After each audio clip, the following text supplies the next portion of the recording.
Welcome to AfterMat, your source for WWE pay-per-view recaps. I am your host, the People's Champ Cal, and alongside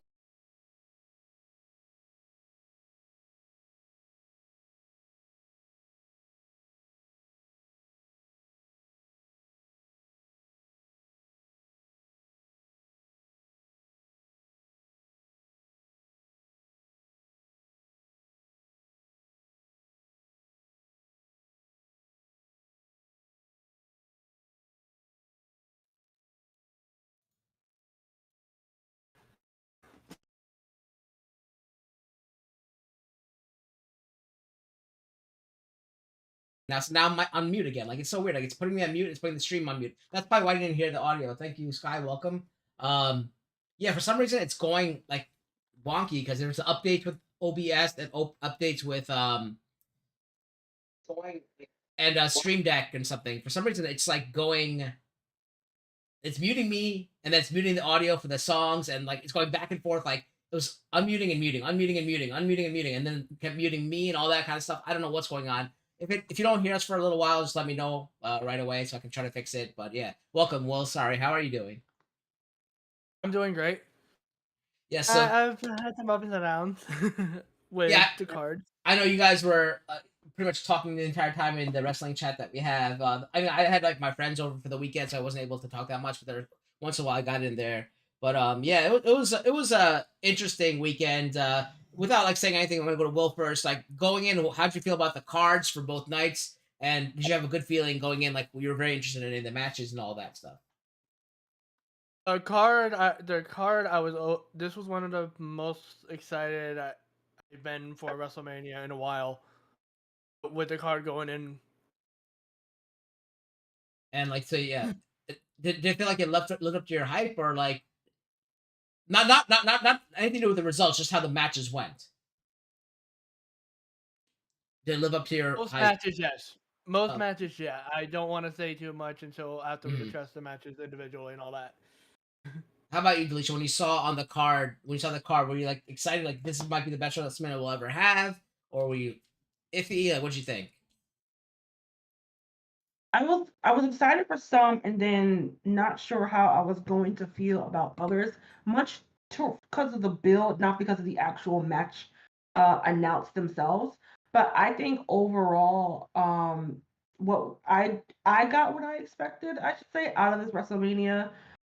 There's a lot to talk about because this is the first Mania under the Triple H creative rule. So I guess we are we still grading him on the curve, or is he fully integrated now? That it's been about what 8 months since he took over.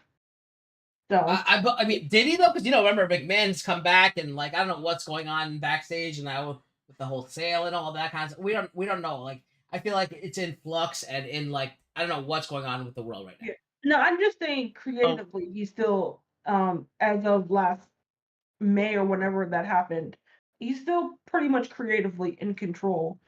That they're still that they're saying we never truly know, do Right. we? Because we don't work there. But I think overall, I had a good weekend, and it wasn't just like Mania bubble rose tinted glasses. Like I legit enjoyed myself. It was as usual. There was a lot of wrestling going on throughout the week and the weekend itself, exhaustively. But if you're a wrestling fan, this is what we live for. We love this stuff. Yeah, so from a different aspect, where like so Raj and you guys know the Road Dog Raj and his brother, he has a brother named Shiv. They they're more of a casual. They watch like every probably the Big Four. They come over and they watch the Big Four at my house. Although than that, they don't really know the storylines. They don't know like any of the new wrestlers or anything like that. They don't really know much about NXT and stuff like that. But they actually brought like Shiv brought his son, so Raj's nephew came, and this like his first like he watches wrestling here and there, but like this is like his first like Mania experience because like we always watch WrestleMania together, like the three of us at least. Now his actual son came, and it was nice passing that on to like the next generation kind of thing, and he actually really enjoyed it. And he only stayed for the first night, but Raj stayed both nights. So the next night he actually like FaceTime. He wanted to FaceTime us because he was showing us that he's watching night 2 of WrestleMania, and so it was really fun for him, and he had a good time. And I'm glad that like we could pass this tradition on to people and have it go on and stuff like that. As I remember going to WrestleMania 20 in MSG, and like that's when Shane's first child was born. So they said like they made a thing like that saying like how it stays in the family and passes on, and then like Shane holds up his baby showing that he has a baby now too. So it's really cool how it goes from generation to generation. You can pass it on, and I'm sure Rose will be doing that eventually too. Like I mean, I know she sits there and watches with you, but she'll get into it and hopefully get into it and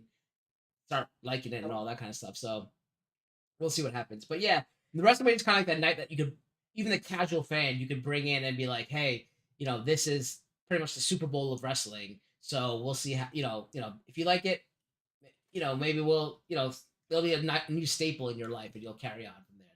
But this is the night that they want to do it. It's the showcase of immortals, as they say. But with that said, we're gonna go ahead. It's a long night for us to cover 2 nights. We're gonna try to be as brief as possible on the matches. That's why we started earlier, because we have like 74 matches to go through. So we're gonna get, and then they added some matches during the night. We'll get to that eventually too. So the first match of the evening was Austin Theory versus John Cena for the U.S. Championship. I don't have my list out right now who won what match, but who's covering this match? Is it Will or Denisha? I am. Okay, I am. Go ahead, Will. So this match we started off. Austin Theory was the first entrant and first one to come out.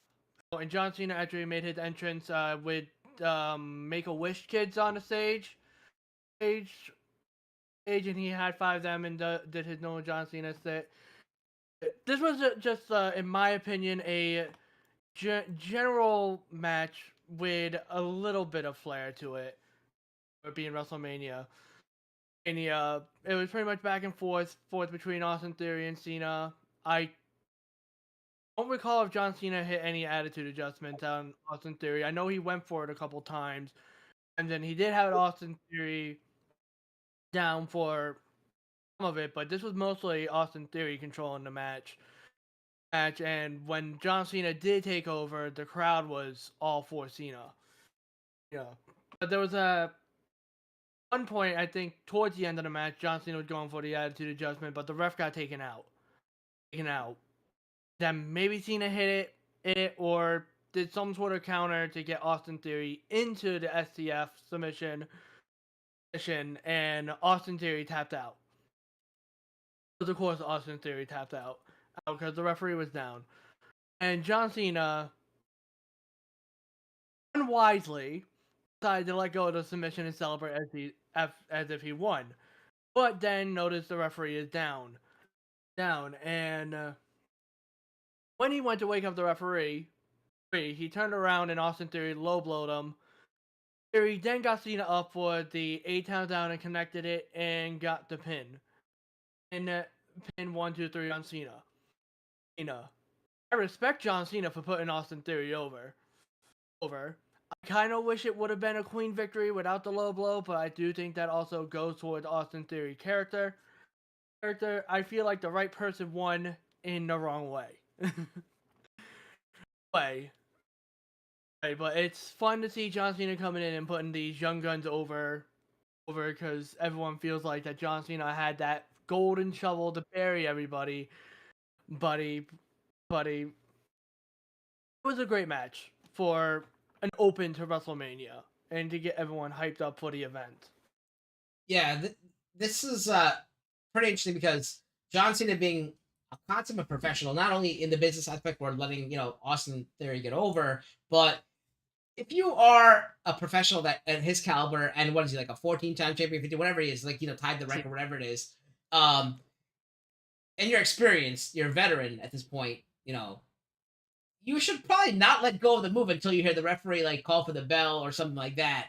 So that that kind of like is kind of out of character. So I don't know how I felt about that ending. I mean, I like the ending because like you said, like he won in the way that Austin Theory should have won. Like I know you said you want to see him win cleanly, but they're probably if Cena's gonna put someone over, he's probably not gonna put them over cleanly unless it's like a Roman Reigns or somebody else like that. Like a bigger name than him. Um. Anyway, but why is there him like messing up like that? I just don't like that. That kind of like turned me off. It was like kind of like not a cool thing to have happen. So I don't know. What do you think about the deletion of that ending? Yeah, sorry if you hear any construction noise in the background. My neighbor is doing work on their house, apparently. But yeah, I felt the same way that I thought the match would have been maybe a little bit better given the talent that's in the ring. But also that sloppy finish, like you said, Cal, like you've been a wrestler for what, 15 years or so. You know the match isn't over until the bell rings, so why would you let go and celebrate as if you won the match? And I know you could make the storyline case that he's been out of it for a while, but it's like you're John freaking Cena. You know. But I do agree that the right person won. This should not have been a Cena win situation. We're trying to get Theory over and eventually into that main event picture. And what better way to do it than for him to beat John Cena? Of course, he's going to do it by nefarious means because, like Will said, that is his character. If he would have done it and it not been a character, that would have been more weird. But yeah, but that finish was kind of wonky. So it was like, oh, okay, but you're like, all right, well, that happened. Yeah. I mean, it was a good opening match. You want the crowd to be hyped up and pumped up, and John Cena's gonna be one to do that. It's nice to see the Make a Wish kids, you know, out there too because it's a special moment for them as well. So it was really cool to see, and nice to see that Austin Theory was put over as well. So other than like I thought it was a pretty solid open match, and I felt like it did a good job. And I think this is one that we were talking about this like a few days prior to WrestleMania, like how there wasn't really any build up for any of the stories. This one had kind of a nice slow. It was a very short build, but it was well done because both are very good on the mic and they have good personalities, so they had very good chemistry together and it worked out very well. And if you follow like any people on TikTok or any of those social media things, I don't really do follow that, but I remember just coming up like I guess wrestling TikToks and I saw like Austin Theory like did like that facial thing, like who does he look like, and like it came out to be like John Cena. And he's like, come on, like it was just funny. Like I thought it was hilarious. But anything else? I mean, I still thought it was funny that on Twitter was like when they had the Make a Wish interest, it was like, well, this kid's gonna be traumatized that their hero lost. Well, I mean, I feel like this was a decent build compared to the rest of the show. If you look at it, the under-hinted tones of Austin Theory throughout the entire road to WrestleMania.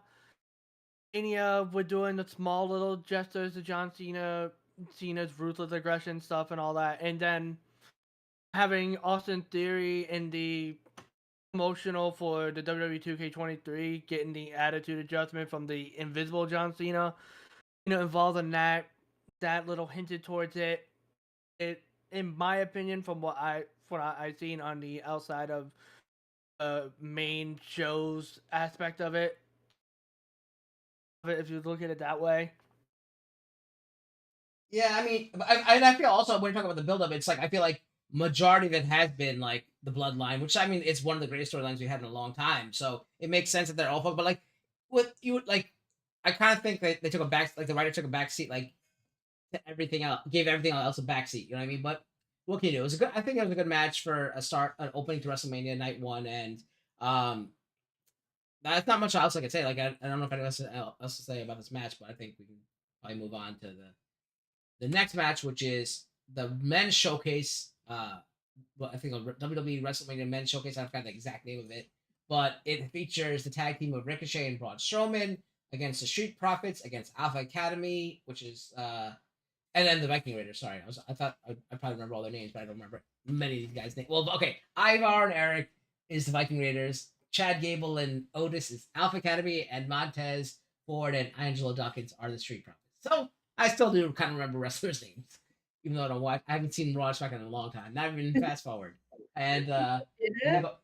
Let me go. I think is it deletion now? Yeah. Okay. So yeah, speaking of things that didn't have any build, this had no build on and small gripe. These men were just added to this tag team showcase, and then the women had to do qualifying matches for it. And I was like, that's messed up.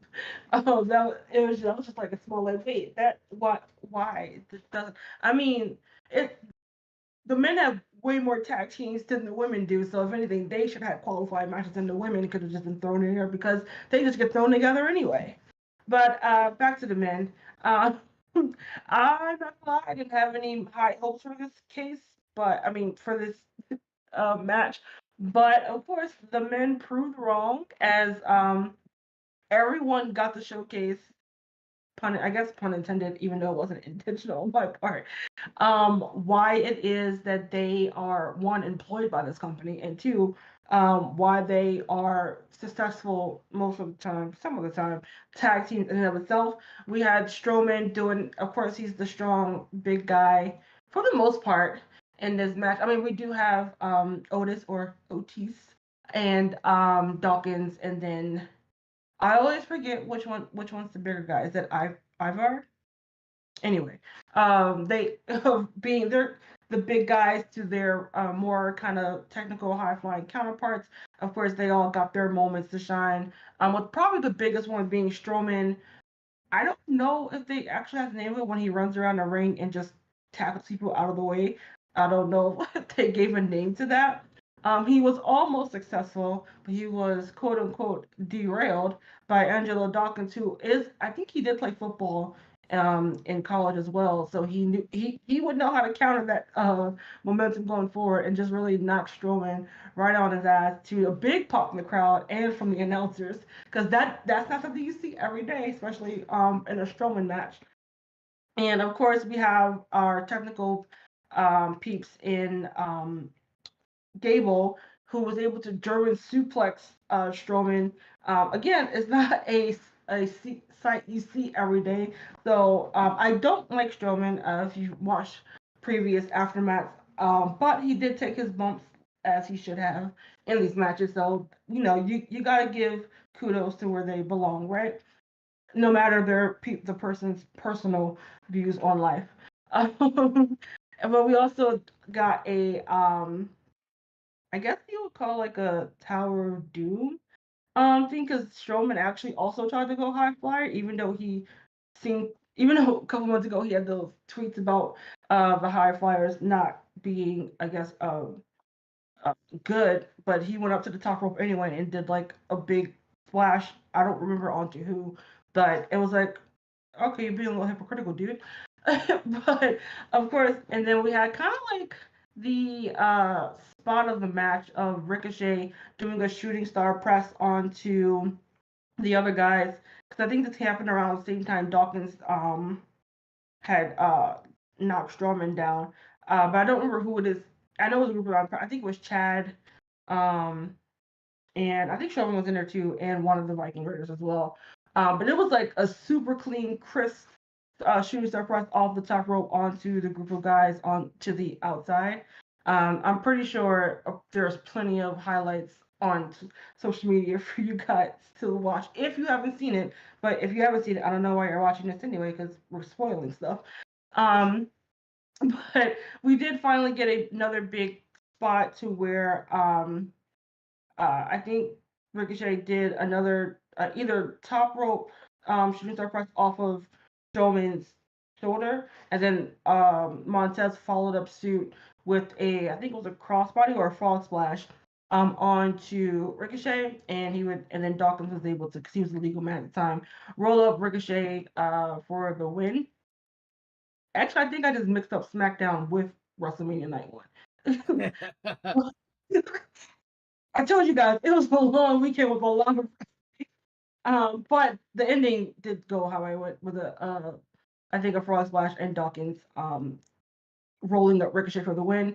So Street Profits are the winner of this match. What does that get them? I have no idea. You would think a tag team title match, but I don't know. We weren't told if that was the plan for them because I didn't think the Street Profits were winning anyway because they really haven't been utilized except for like saving other baby faces or just put in random matches to showcase how talented they are or to keep them in the audience eyes. But I do think all the four tag teams, okay, maybe not so much the Viking Raiders, but the other three, they were really showcased.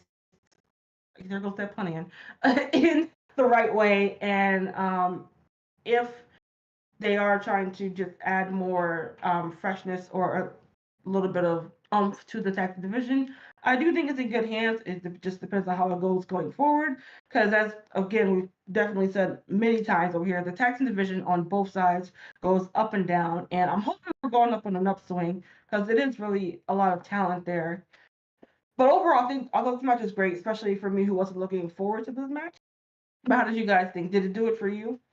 Yeah, I'm gonna turn to Will first, but let me just say hi to Arrington. Welcome, Arrington, and welcome, Shug. Thank you guys for joining us. Yeah, I hope your show went well, Shug. So make sure you guys check out Shug on Twitch. I'm sorry I couldn't be there. I did have family over, like I was telling them, people at the beginning of the show, but I hope it went well. And thank you for joining us tonight. And yeah, so go ahead, Will. What'd you think of this match first?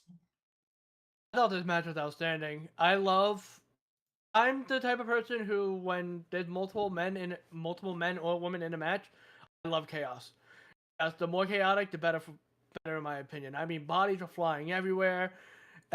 People were. These men were hitting spots all over the place. I thought the ending was superb.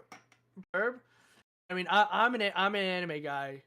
I don't know if a lot of people caught Ricochet doing the Attack on Titan pledge your heart pose in the match. I don't remember where exactly he did it in the match, but I marked out for that as an anime guy.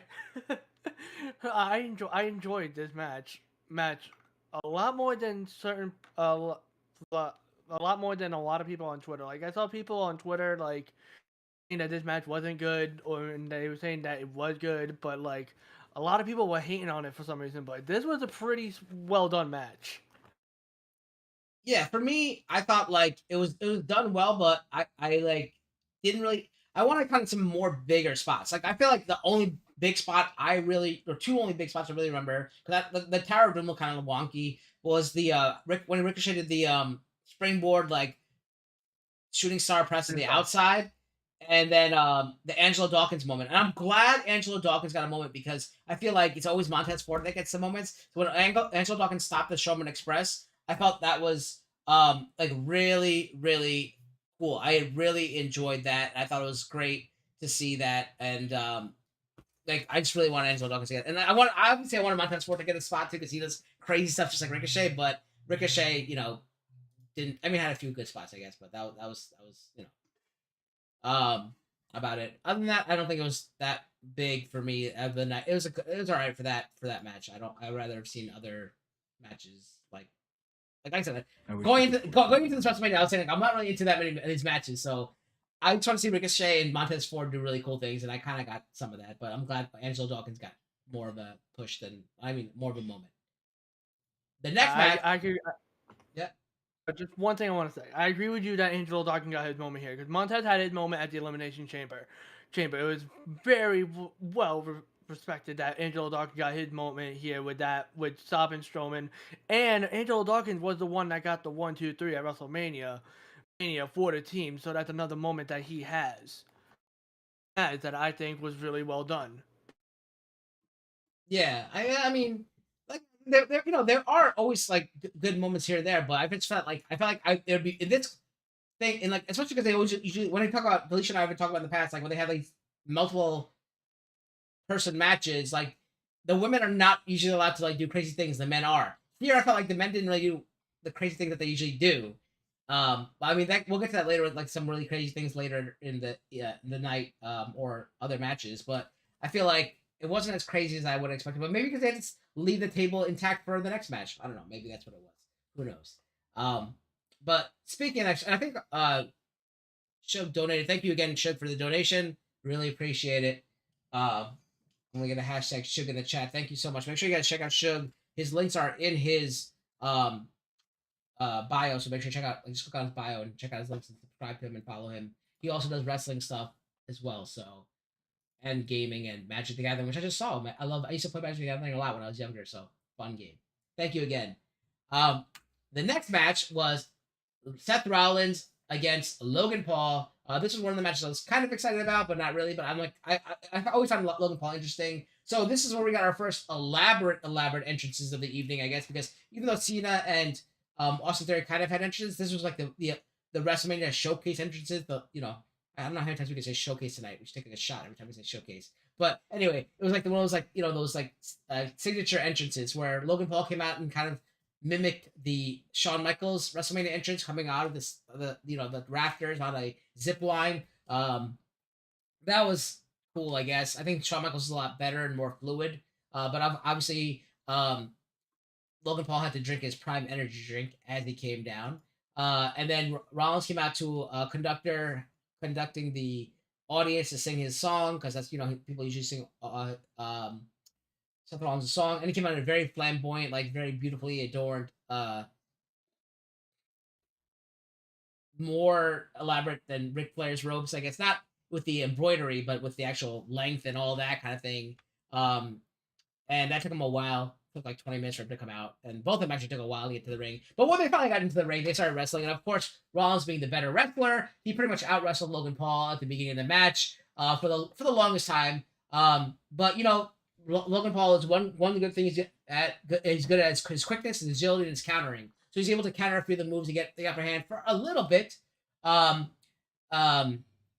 a while, he hit some pretty cool moves, I guess, because he's using his agility and athleticism. He did hit some cool moves, but of course, Seth Rollins, being the consummate veteran, he came back and turned the match around using his experience and did more wrestling on Logan Paul than I guess Logan Paul's used to. Even though Logan Paul is a wrestler, actually, right? In college and all that, in high school, he was a wrestler. So I guess that makes that being a complete true statement. But as in professional wrestling, he did more professional wrestling on Logan Paul than he's used to.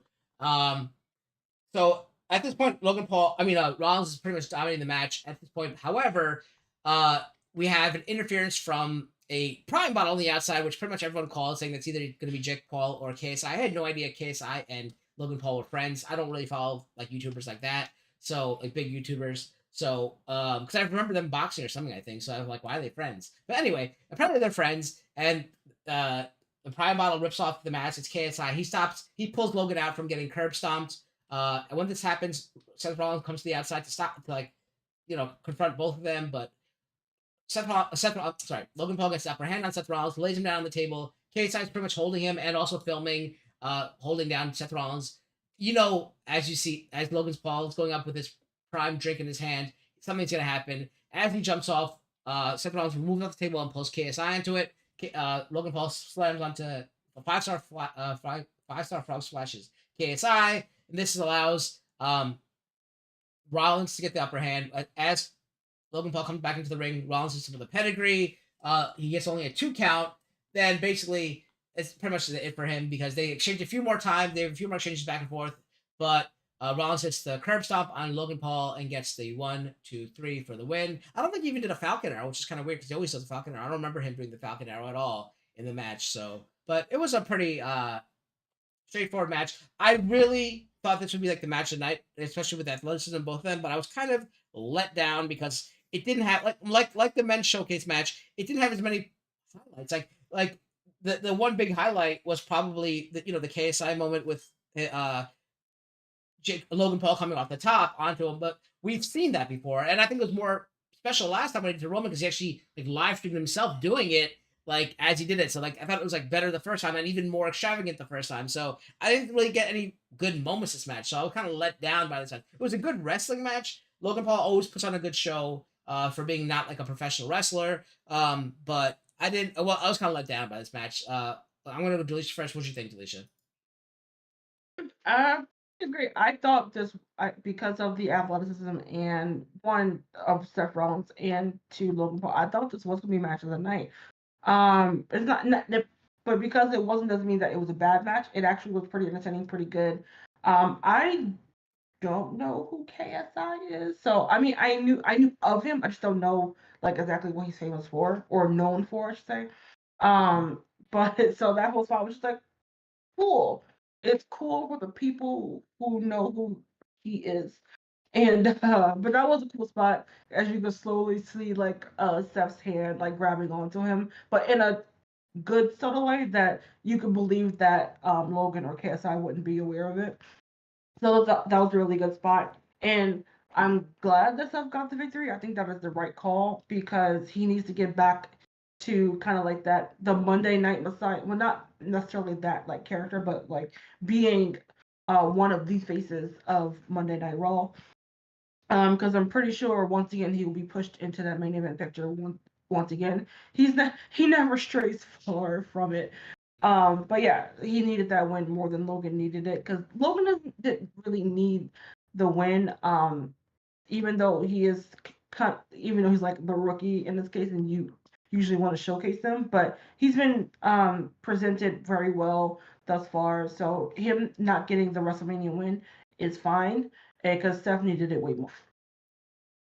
What do you think, Will? Do you agree with that? I do agree that Seth needed to win more. The way I felt this was gonna go is if Logan Paul was to win this match, we know he's definitely re-signing with the company. Which I mean, I do want him to resign, but I do think this match went well. Not the best match I felt like they could have put on because of the athleticism, as you guys were saying. I do think it was a decent match for the time that they had, and then I do think that the spots that they had in the match were well. I immediately I had my friend watching WrestleMania with me, and when I saw that Prime Bottle walking out on the stage, I was like, "That's either KSI or Jake Paul in there. I guarantee it." So I think everyone knew it was gonna be KSI in that, or someone that Logan knew. Man, I thought it was entertaining. I thought it got the good pop that it needed for the reaction that it got. It was a decent match for the time slot that it had. Yeah, see, for me, I had no idea. Like, they were friends because I don't know. Like I said, I don't follow these. In Like, and out for the first time. what was that? I 40 days follow. or 47 I don't follow. days. What is that noise? So That was weird. All right. Anyway, I don't know if you heard on the stream. There's something came up on my headset. Yeah, I don't know how like they knew each other. I mean, I guess they're both YouTubers, but I had no like they were I thought they fought each other. That's why I had nothing. I didn't expect it to be KSI. I expected it to be Jake Paul. So when he said it's KSI, I was like, wait, what? Like I thought they hate each other. Like even like when he revealed himself, I'm like, I thought they hate each other. That makes no sense that they I are. believe their partners in Prime. Yeah, that I was told that. Actually, my Raj's nephew is the one who told us that. So he's the one who's like, yeah, um, yeah. So that's Of course, he was the one who had to let us. yeah. Know. Yeah, I'm not up to date with these big streamers nowadays and all that kind of stuff. So, but anyway, so that's that match, and it's not bad, but yeah, that was weird. And welcome, big. So yeah, so a bunch of people joined while we were going over that match. Let me say hi to who else came in. Entertained, welcome, big time. How are you guys all doing? Thank you for joining. Quick with a bunch of you guys here right now. I want to let you guys know.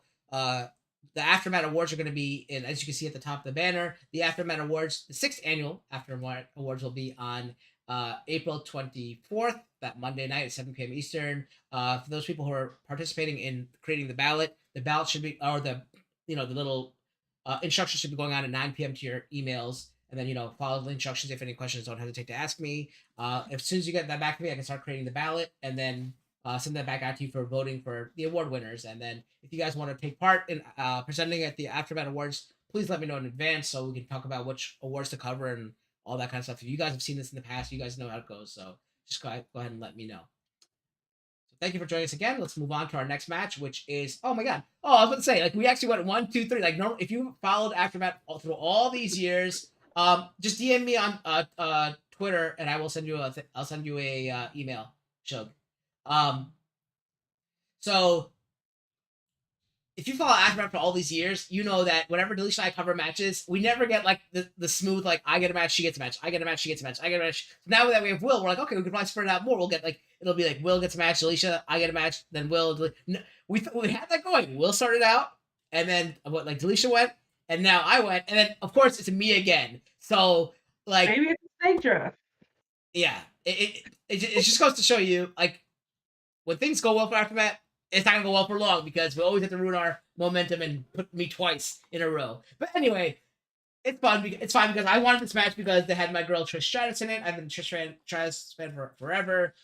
So I'm glad that I was able to, get this match because it mattered to me. So anyway, back to it. This match, I don't even remember having a what do you call it? A crazy entrance, right? It's just like Damage Control came out first, and then the I think Lita came out first, then Trish, and they didn't even get to like come all the way out. Like it was just like they make it like they went to each corner. They had that little stage on each side. No, they had like the little comic book cinematic. Oh yeah, the black and white thing. Yeah, of like Becky being inspired as a young girl by Trish and Lita. Oh yeah, I thought that was a promo they were showing us because they had commercials for the other people. To be honest. No, I think that was part of their. Well, wait, Will, did you see that or did you have a commercial? No, I seen that. I thought okay. I seen that. I thought that was part of their entrance. Oh, okay. Then maybe I'm wrong. Well, okay, so then they had somewhat of an elaborate entrance. I honestly thought it was because they had commercials, so they were showing us that again. Because I never know what promos they show because I don't watch it. Anyway, everyone came out, and it was just basically a brawl at the beginning, as you expect. Everyone to go after each other. I have to unfortunately say this match was extremely sloppy.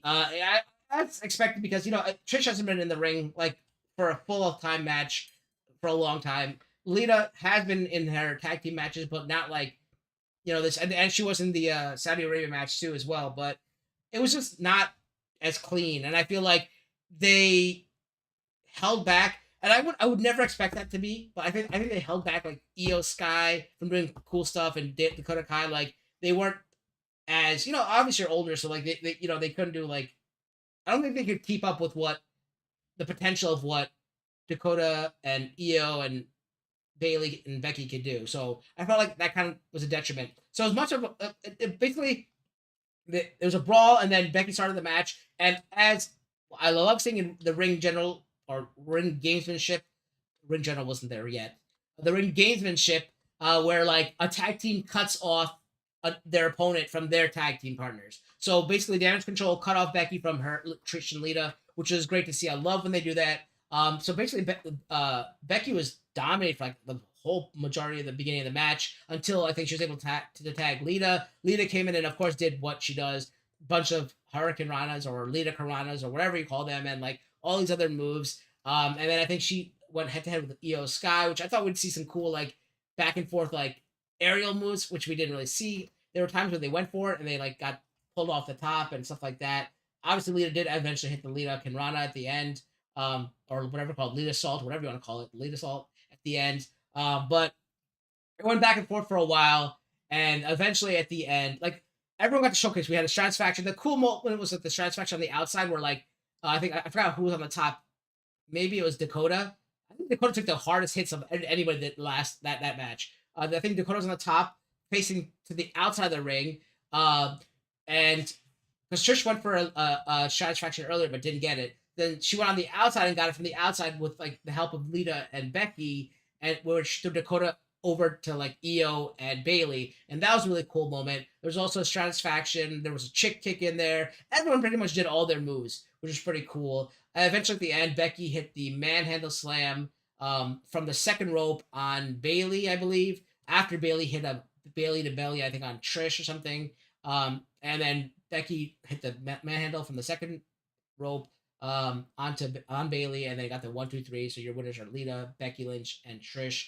In what was I felt like a very sloppy and kind of match, but I don't know, man. I just wasn't really that happy with that. This is when I felt like the night started going down for me. It kind of went, it wasn't that good from this point on, but it picked up again later. We'll get to that point. But what do you think, Will? I'm gonna go to Will first. I thought it was okay. there was a lot of sloppiness to the match. I did love that satisfaction to the outside of the ring with Dakota spot. I also loved when Io Sky went up to the top and did her over the moonsault to the outside onto everybody. I thought that was another outstanding spot. I do think it was because of the little bit of rust that Trish and Lita had on it that they didn't move so well. Well, I feel like if Lita and Trish were in their prime with Becky and everyone, I feel like this match would have been much better. But I feel like this match was where it was on the decline of a roller coaster and going down the show. But it was an okay match. I would give it a 6 out of 10, maybe 7. What about you, Felicia? Yeah, I share the same sentiments. Like it was fine, but as they were saying in the chat, and I think you guys said it too, which I agree with that. Lita, she, I mean, granted she is older, so, but she was kind of a step behind everybody else. Honestly, I think Trish was moving pretty okay. Of course, not like she was when she was like in her 20s, which Mm-hmm. I don't. Not most, unless you're Rey Mysterio, not much of anyone is doing that anymore. But yeah, it was kind of like, oh man, I don't want to see them not hit their moves that because uh I because it was we too have idolized them too when as growing up as younger wrestling fans as well. Um yeah, and I kept seeing on like Twitter the people were thinking or predicting that Trish might turn heel on either to Trish or Becky, which I wasn't sure how I felt about that because it would have seemed to have come out of nowhere. Like maybe she'd do it tonight. No, that doesn't make any sense either because they won. So why would she anyway?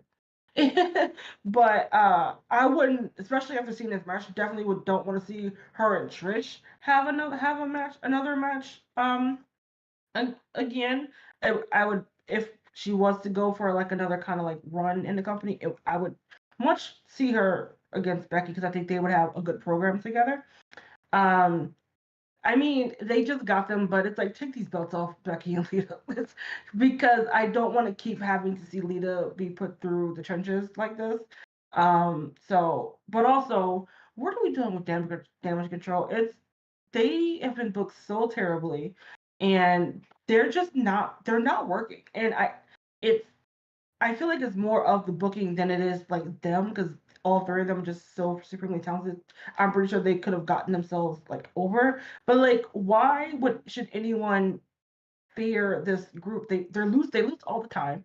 No one should be afraid of them. They lost the titles twice, and so it's either time. I think it's time for Bailey to move off on her own and have like Dakota and Io do their own thing, or like have them turn on her, let them have a program for a little bit, and then split them apart. But either way, they need to be done because it is not working.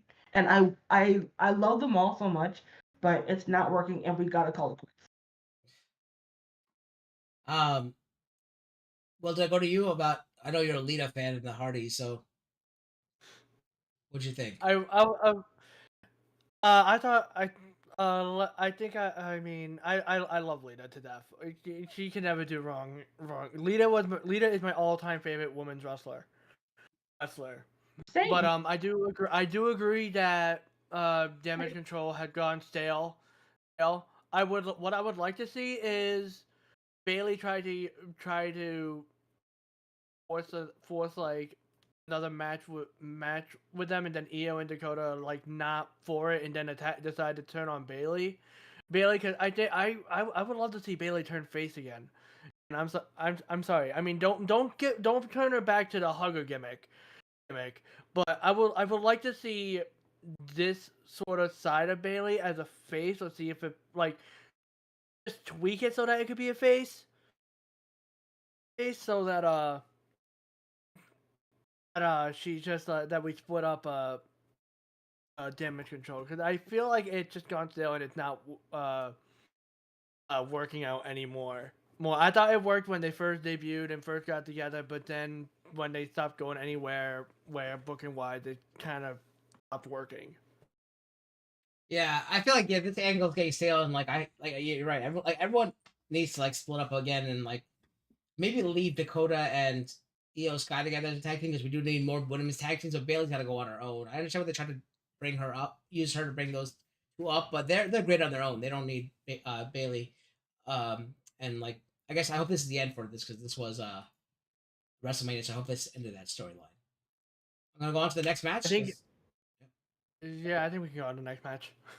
Yeah, because we're covering I think we're spending way too much on each match. All right, let's go. Next match is Rey Mysterio versus Dominic Mysterio, and I had my list of who had what now. Delisha. Okay, go ahead, Delisha.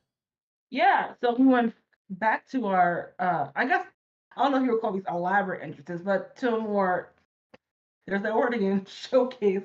Because we had Dominic coming out in the prison van, because he spent that long, very long 2 hours in a holding cell, storyline wise, in lockup. But he's a hardened criminal. But which this interest cracked me up, and I loved every bit of it. And then we had Ray coming out with the lowrider, driven by Snoop, who was out of nowhere the co-host. But I forgot what it said on the back of the trunk. I actually don't even know what it means. I feel like it's a rap lyric, but I forget what they came out to Eddie Guerrero's Lie, Cheat, and Steal music, but I feel like I think he came out to something different, and then it turned to Eddie, and then it was the Snoop Dogg and Dre. The song right. first. That makes sense. And then as he got to the stage, which they kind of up those stairs too. I was like, guys, you got a whole match to go through, and a long ramp to go down the hill. Which even just turned to the 619 music. But this match was just all about retribution, whether it be against Dominic for his quote unquote deadbeat dad, or Ray in his wayward son's eyes. I feel like Dominic was getting a lot of the offense in against Ray, but continuously taunting him down at the ring. And if he thought we were not going to get a Judgment Day appearance, he would have lost that bet, because, of course, Priest and Finn were out there. I love Finn in the purple scarf to kind of matches Dominic's prison vibe. I just thought that was hilarious. But we also did get not only Dominic taunting Ray in the ring. He got out as Ray was off to the side, taunting his own mother, how dare you, and his sister, who he threw a drink, which I hope was water, in her face. Otherwise, that'd been very rude, or someone didn't pass the memo on to her. And she was ready to scrap. She was ready to go. I was texting my friend. I was like, I wanted to see her give Dom the 619, but that didn't happen. But that also prompted Ray to get a little bit more vicious, to where he actually was able to get Dom into the corner and pull out the belt, which he should have done maybe years and years ago. I do think the belt coming off of Ray's waist got the biggest pop of the night. The fans were into it. They wanted to see Dom get his comeuppance. But of course, with Judgment Day off to the side, they would not stay stagnant. They would try to get involved, either distracting the ref, or Priest. He had flung over I think it was a blazer, into the corner. We didn't know why as of yet, but as Dominic, excuse me, was trying to, I think, distract the ref, I believe Finn or Priest hopped up onto the apron, confusing everybody. But not to worry, Ray had backup. We had Legado de Fantasma, which is Santos Escobar, and wow, I totally forgot the other two names because they're not featured as much. But and crew. And if you had saw the SmackDown before, they told Ray that they was back, and Ray presented them with the Latino World Order LWO shirts, which is pretty cool if you knew about that from WCW. So they had us back. They took out Finn, and then I believe Escobar took out Finn, and then Priest took out the other two, trying to, because he's a strong man. And then that would prompt Dominic to try to track the ref to take off the turnbuckle. And Priest had slipped them some chains that was under the blazer. But what we forgot to mention before, we got another, I guess, unofficial member of the LWO. Bad Bunny was a special guest commentator on the Spanish announce table, which kudos to them because they don't get guests hardly ever. So kudos to them for getting a guest commentator for once. He was able to move the chains from Dominic's hand. Ray was able to hit the 619 to get the win on Dominic. I think really honest, this is a very entertaining match. I thought it was a good blow off for this feud. I don't think it's over, or maybe it could be. I don't know. Because Ray got the victory, so he got his redemption off his son. I would like it to be because it's been a long feud. I mean, we can revisit it down the line, but I think it's time for Judgment Day to kind of move on. I think I mentioned this either on Show's podcast or in our chat. I don't remember who I'll be talking to y'all, but that it's time for Judgment Day to like move on to like non-personal feuds if they want to showcase them being strong. I don't know, but I didn't mind the interference from Legado de Fantasma or even Bad Bunny because or Judgment Day because they've been doing that all along, so you knew they were going to get involved. But all in all, I thought the match was great. What did you guys think? Cal, did you like the finish to this match? Do you think this is the end? Do you want it to be the end? And did you pop as hard for the belt as the fans did in the crowd? Okay, so I don't know which order of questions you asked first. Did I like the end of the match? You know, I should already know the answer to that because Bad Bunny is involved, so no. Hopefully this feud is over because I couldn't care less about what's going on with them. Did I pop for the thing? No, I screamed, "Oh, he's gonna pull out Adrian Peterson and beat his child." Um, what else was asked to me? I hope the feud is over. Yeah, I think you asked that. I don't know. I just really care like much. Like the only thing I like about this match is looking at Aaliyah. That's about it. I used to love Ray in WCW.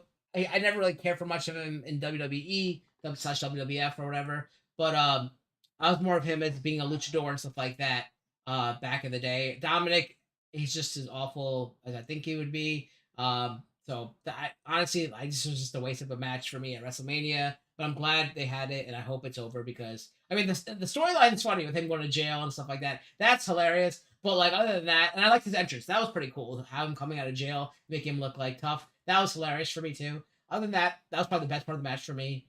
Besides seeing Aaliyah. Will? I like this match. I didn't like the whole spanking Dominic with the belt thing. I have reasons for not liking that. But I think the match was great overall. I did like the spots. I'm gonna sort of half not disagree with that this should end. I think the specific Dominic versus Rey Mysterio should end. But where I would like this to lead to is Judgment Day versus Legado, with Rey Mysterio acting like sort of a sort of mentorship for them overall, and that's like this whole LWO thing coming back. I would like Ray to like mentor, seem like a mentor towards those three, and to elevate Legado into a more serious capacity, in my opinion. Because with Backlash coming up in Puerto Rico, we can have Legado and Selena Vega against Judgment Day and Rhea Ripley in a 4-on-4 scenario, and I think that would be very entertaining to watch. But that's why I get rid of the whole Dominic versus Rey Mysterio aspect to it and just have it Legado versus Judgment Day to go forward from, like, march it off to. I feel like that's where I can go. I loved both entrances. I loved the tribute to Eddie Guerrero with the Viva La Raza, because last time WrestleMania was in Hollywood, Rey Mysterio faced Eddie Guerrero in that arena. So I feel like that was a touching tribute to Eddie and a sort of callback to the last time they had WrestleMania in Hollywood. But I think overall, this is the conclusion to that story, in my opinion, and I feel like that's where they can go off going forward. Arch it. Yeah, it's a good point that you bring up that WrestleMania Backlash is in Puerto Rico, so we might see this happen one more time. Maybe not this match, but like some variation, like you said, with Legado del Fantasma involved or something like that. So that'll be interesting to see. Unfortunately, I feel like Bad Bunny's gonna be involved in that match as well, so maybe I just won't watch the entire pay-per-view at all, but I do have to cover it. So. Oh, he is hosting it. Yeah, so I know. Yeah, I know. he gotta be there. All right. Well, Delisha doesn't have to watch the women. What is it called? The Saudi pay-per-view. So why should I have to watch Bad Bunny perform in this anyway? All right. So Yes, they are exactly the same. they're exactly the same. Anyway, our next match was for the SmackDown Women's Championship, featuring the SmackDown Women's Champion, Charlotte Flair against I was gonna say Becky Lynch, but that's not Becky Lynch. Rhea Ripley, and I believe is Delisha coming this one, or is it Will? Yeah. So yeah, so this is um, I guess maybe our second biggest title match of the night, with Rhea trying to get revenge from her loss to Charlotte a few years ago, back in 2020, and that unfortunate circumstance of no audience back at that WrestleMania for the NXT Women's title, which left a big like sour note in the crowd's eyes. So um, people weren't really high on this match. Um, Although they should be, according to Charlotte, because she thought this should have been the main event for the for night one. But they started off just pretty much going tit for tat of quality or strength and athleticism of going back and forth, because these two pretty much even on the, like if we're doing trading cards, should be evenly matched in terms of strength and ability. Uh, excuse me. Thank you. But for the most part, in the beginning of this match, it was pretty much leg up for Rhea, as she was trying to, just try to overthrow her with her phenomenal strength to try to get try to get Flair to into quick pin so that she can hurry up and get this over with. But we got a lot of like big moves from each other with like leg drops, not super kicks, but kicks to the face from legs.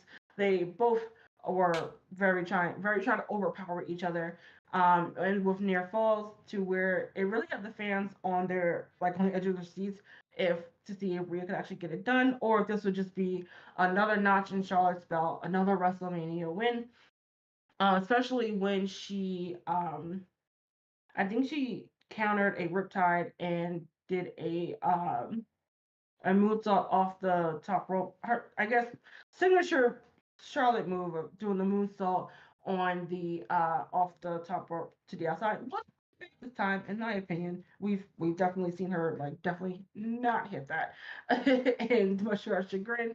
Ripley would then turn the tables with a headbutt, and then would try to do some sort of like riptide combo, not a true riptide, but something of the sort, which actually like dropped Flair onto her face, onto the not the turnbuckle but the post of the ring, which that looked like it really hurt. I would not want to be the bearer of that front, but we would then get more offense from Rhea to also trying to Charlie get the figure eight, but Rhea being close enough to the ropes to drag herself to the edge.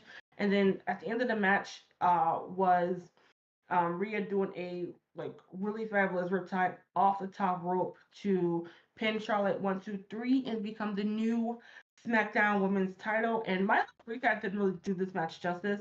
I honestly think it was definitely a highlight of the night, if not the whole weekend, for a match that I knew was going to be good, but didn't think it was going to be that good. Mainly due to Charlotte, not to Rhea, because Rhea is fabulous. But we do have a new SmackDown Women's Champion. Not sure what this means for the Judgment Day as a whole, as they technically are a Raw group, but Rhea will now be on SmackDown, obviously because she is their champion. I personally think this was definitely the right choice. One, because that division needs they need a shot of something, and Rhea just might be that adrenaline source to really get that division leveled up more. Because while they have the talent, a lot of them are not getting over. Um, and it's a mess down there. So hopefully Rhea and maybe a few call-ups could really ramp up that division. And Charlotte, I don't know what this means for her. She's gonna take another break. She she doesn't need to always be in the top picture. It's always like break glass in case for Charlotte. But I'm glad to see her pass that torch on to Ripley. proud of that. Because as I don't I wish know you could if you guys feature. caught it, but the camera caught her like legit smiling that Rhea's having her moment. So I really hope that this means creatively that Charlotte will maybe take a back seat and let Rhea be the actual star that she is. But what about you guys? Did you guys enjoy the match? Did it succeed or exceed your expectations, or was it just meh to you? And do you think that we can definitely get some interjection of goodness going on in the SmackDown Women's Division with Rhea being champ? Before we go, I just want to thank Will for donating. Thank you. You're live with us right now, but thank you for donating. Get a hashtag burn it down for Will in the chat. Thank you so much. Go ahead, Will. You can go first with this. Your take. So I think this was a main event worthy match. If we didn't get the main event that we got, I feel like this should have been the main event. Vent. It was that good in my opinion, and I thought the finish was outstanding. Standing. Um, I love that Rhea Ripley won. She got her well deserved. I think she's the first Grand Slam champion to hold the NXT UK, NXT Raw, SmackDown, and Tag Team Women's Championships respectively. And I feel like it's her time, and I think we'll see a decent run with her with this title. And I mean, do we even have like separate brands anymore? I mean, people from Raw show up on SmackDown, people from SmackDown show up on Raw, like the brands don't matter anymore. More at this point, it just show up wherever you want to show up at this point. If you ask me, but maybe that's just because of the road to WrestleMania. Who knows? I thought this match was enjoyable, but I don't think Charlotte was. I mean, Charlotte probably was smiling for Rhea getting her moment, but my headcanon is that she's like, yeah, I'll be going for the Raw Women's title on Monday. I'll be getting another title shot in the next coming days. Don't worry about it. You'll see me in the title picture once again because I'm the queen and I always get a title run. That's exactly how I felt. I felt like she just wanted to lose it, so now that she could just win the match, I mean win another title and set the record, right? Or tie her father. I think she tied her father, right? So now she wants to like She's 14. She's 14 right now. yeah, because I don't know if they counted the NXT championship for her, but they counted the Divas championship. I don't get it. But anyway, so like yeah, so she whatever it is, she as many as she loses, it's just going towards her to get the record, uh, compared to her father. So I feel like it was a great match. I enjoyed it. I'm so happy Rhea Ripley won. She needed that. She got a WrestleMania moment. It was a good match. Main event. Yeah, I think it could have been a main event, but I think they like to make a bigger deal about main events when it comes to like it has to have some historical thing behind it. I feel too, right? With like when it was Becky, Charlotte, and Ronda was like the first ever women thing, and then was Sasha and Bianca Belair first ever like headlined by African American women, or maybe just African American superstars. Totally, I think. So like I feel like if they want to make this the main event the first time, they would have to have some kind of thing to make them look better. Not Charlotte and Rhea, but the WWE, like, oh, we're doing this because this will make it the first time ever so and so happened. So look at us being like so progressive and all that. I feel that's why it hasn't been the main event. But like we said, the Bloodline storyline has been like the strongest thing for the past several years now. So it makes sense to have that as the main event for both nights, in my opinion. But That's why Hunter said in the yeah. press conference that was the main event. He said the main event went to what was the best story being told for the year. Oh well, I guess he's reading my notes or thoughts, and he said that. So, or maybe I called him and told him to say that. Maybe I'm behind all of this. Who knows? But yeah, it was a good match, and I'm glad Rhea's the champion. So congratulations to Rhea, and she got her moment because, like we said, she lost the NXT title in an arena full of nobody. So, all right, the next match. Oh, it's a women's match because this is an impromptu match where Snoop Dogg put Miz in a match against Pat McAfee, and I believe Will is covering this one. Yes, I am. So this started out with Miz and Snoop Dogg in a ring, actually talking about the attendance record on for the night. And it turned into Miz saying, "Oh, I posted this open challenge for everybody on all my social medias, and then we get Pat McAfee's music playing, and he comes out on the stage. Michael Cole, being the lover boy for Pat McAfee that he is, instantly jumped up all happy that Pat McAfee was there, and then Corey Graves was all upset about it, like he normally is, like he was at the Rumble. And I mean, I'm marked out for Pat McAfee. I love Pat McAfee. McAfee comes in, tells Miz, I didn't see this open challenge. There was no open challenge that you put up on social media, but I'm here now. I got my WrestleMania tank top on. I'll take you on. And Miz was like, I'm in a suit. I'm not gonna do this. And Snoop Dogg was like, oh no, you are gonna do this. I'm gonna make this official right now. And he made it official. On the mat, and an official jumped into the ring, and the match happened. It was just a quick, brief matchup.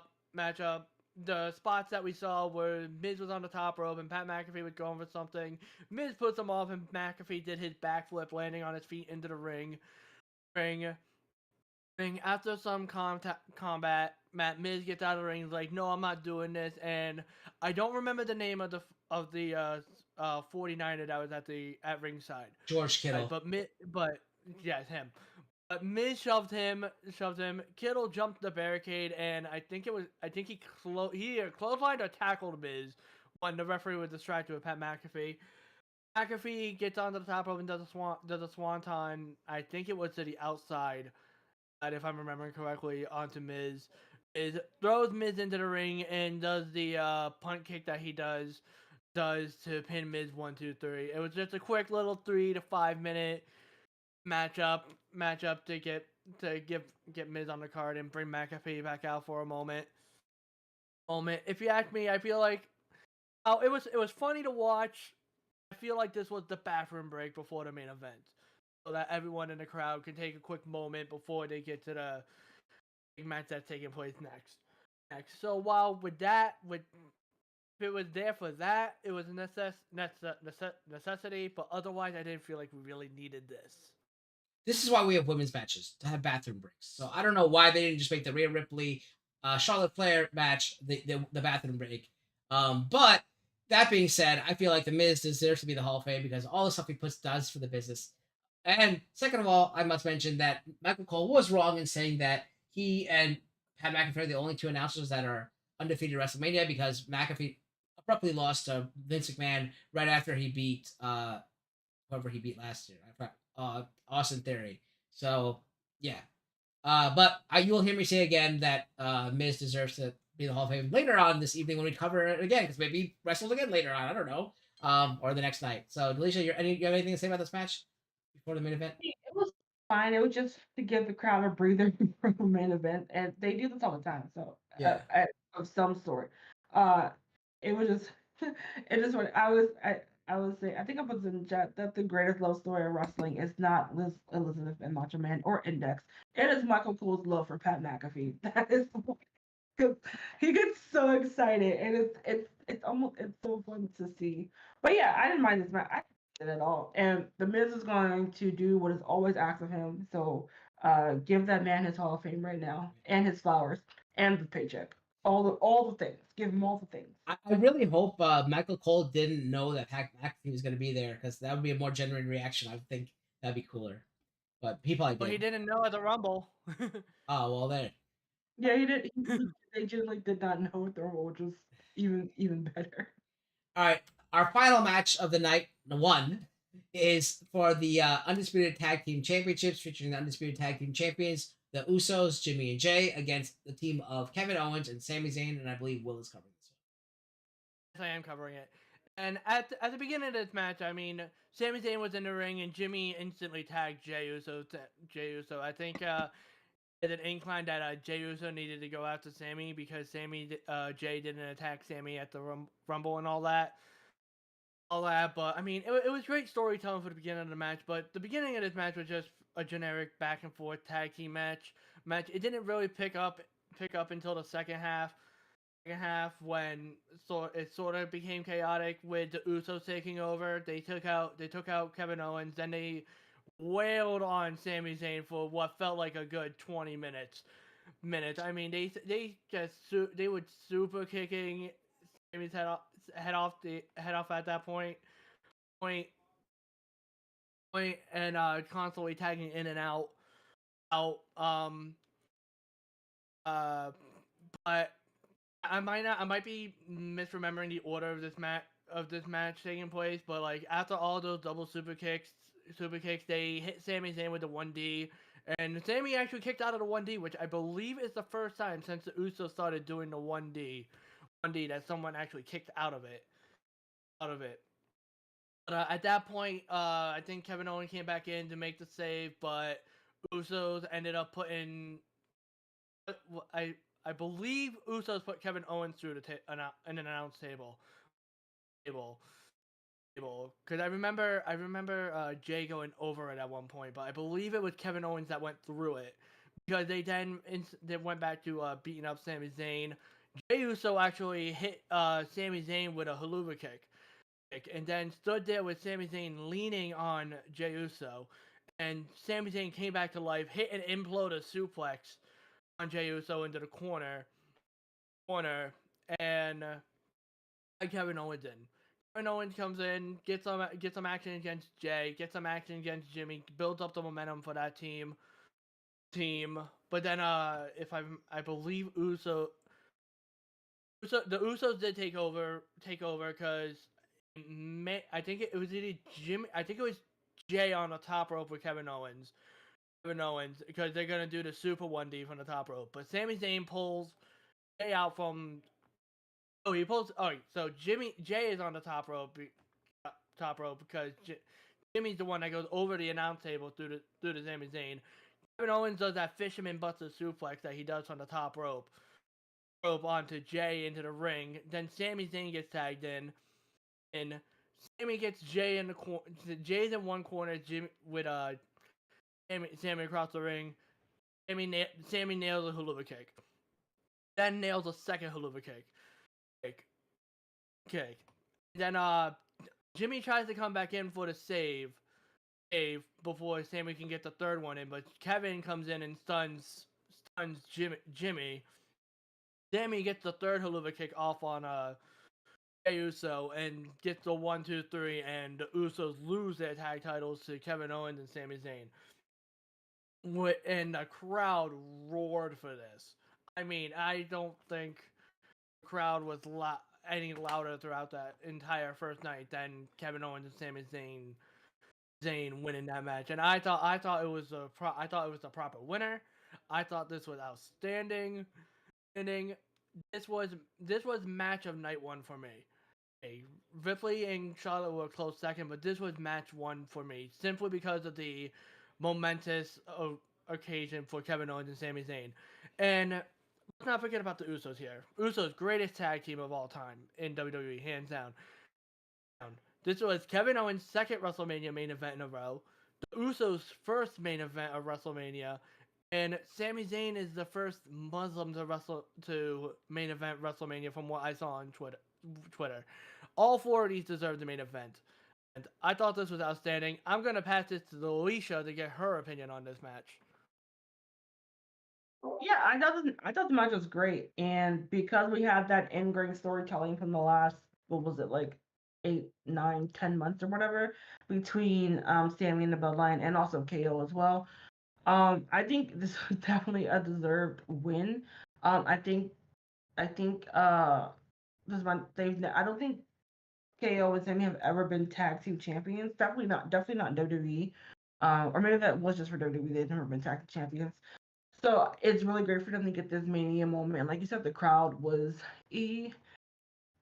just enormously happy for them, and I thought this was really great. Like I love my storytelling. I love it in the ring, especially during the ending with Sami doing those haluva kicks to Jay, and it's like you could tell like he didn't want to do it, but he knew he had to get it done because he knows why Jay is the way he is with this whole storyline, and I'm still very intrigued to see how this goes because we know this is not going to be the end for these two teams going against each other because the Usos are going to want those tag titles back before Roman kills them. for losing those belts in the first place. So, yeah, I'm excited to see. I am excited to see the aftermath of this. Whether it be tonight, probably more on SmackDown, but I'm excited to see where this goes. 'Cause I think both KO and Sammy deserve it, and because of the storytelling aspect for these two teams. Yeah, for me, I enjoyed the match too. It was very well done. I thought, like you said, we love storytelling, and it told a story throughout the match with the haluva kicks, the leaning on each other, like Will was saying earlier too. I thought it was a very well done match. I agree with Will. I think this was the match of the night for me as well. For the first night. And I have nothing bad to say about it. I mean, I wanted the Usos to win because I like the Bloodline, but if anybody had to beat them, I'm glad it was Kevin Owens and Sami Zayn because it was well deserved, and I thought it was very well done at the end. The ending was better than obviously anything Bad Bunny could probably do. So I thought it was probably the moment of the night. I mean, yeah, probably the moment of the night with them winning, and like Will said, the crowd erupted, and this really showed the emotion behind it. So I'm glad we saw that. And with that, that ends night one of WrestleMania. So we're probably gonna do something a little bit different today. We're gonna go ahead and talk about night one individually, give it our low point, our high point, and then our overall grade just for night one. Then we'll do night two, and then we'll talk about WrestleMania as a whole. Just give it an overall grade for WrestleMania. We don't have to worry about our low points and high points when we get to the end of the night for the entire thing. But we'll give an ultimate grade at the end. But for right now, I'm going to Will first. Your low point, your high point, and your overall grade for night one only. My low point of the night, which is not really low, it's just my low point because it's the lowest point I had to experiencing it, was the Damage Control versus Becky Lynch, Lita, and Trish Stratus. And the only reason that's the low point for me is because I felt like the rest of the night superbed it, or like was much better than that match. It was still a good match, but it was not. It was the worst match on the card in my opinion. Even though I still think it was a good match overall. Okay. Oh wait, why did Will cut out? Sorry. You there, Will? There. Okay, sorry. Yeah. Okay, yeah. Okay, go ahead. Yeah, sorry, you cut out for a second. Will. Go ahead. Oh. Oh, did I cut out for that entire thing? No. It was just the last sentence. Oh, yeah. No, I just felt like it was the low point of the night simply because I felt like it was the lowest match, but it was still overall a good match. Your high point was the main event, right? Oh, yeah. My high point was Kevin Owens and Sami Zayn winning the tag titles. And your overall grade for night one? Minus. C minus or B minus? A. Oh, A minus. Okay. Delisha, low point, high point, overall grade for night one. Yeah, me and Will have the same low point just because I have to pick one. It is the women's 6-woman tag match. I mean, and it's not low point as in it is literally the worst match of the card. It was just that of all the other matches, I enjoyed this one the least, or I enjoyed this moment the least. Um, yeah, and my high point, I'm actually going to give it to Charlotte and Rhea over the main event, mainly because I knew the main event was going to be great. I wasn't expecting that great of a match out of Rhea and Charlotte overall. And then overall for the night, I also will give it an A minus because I enjoyed myself immensely throughout the night. I always judge myself on how often I am on my phone, and I was only on my phone to respond to stuff in the chat. I was still very much invested in these matches, so I think that is a marquee to me of a good wrestling show, especially when you're at home with a bunch of other distractions around you.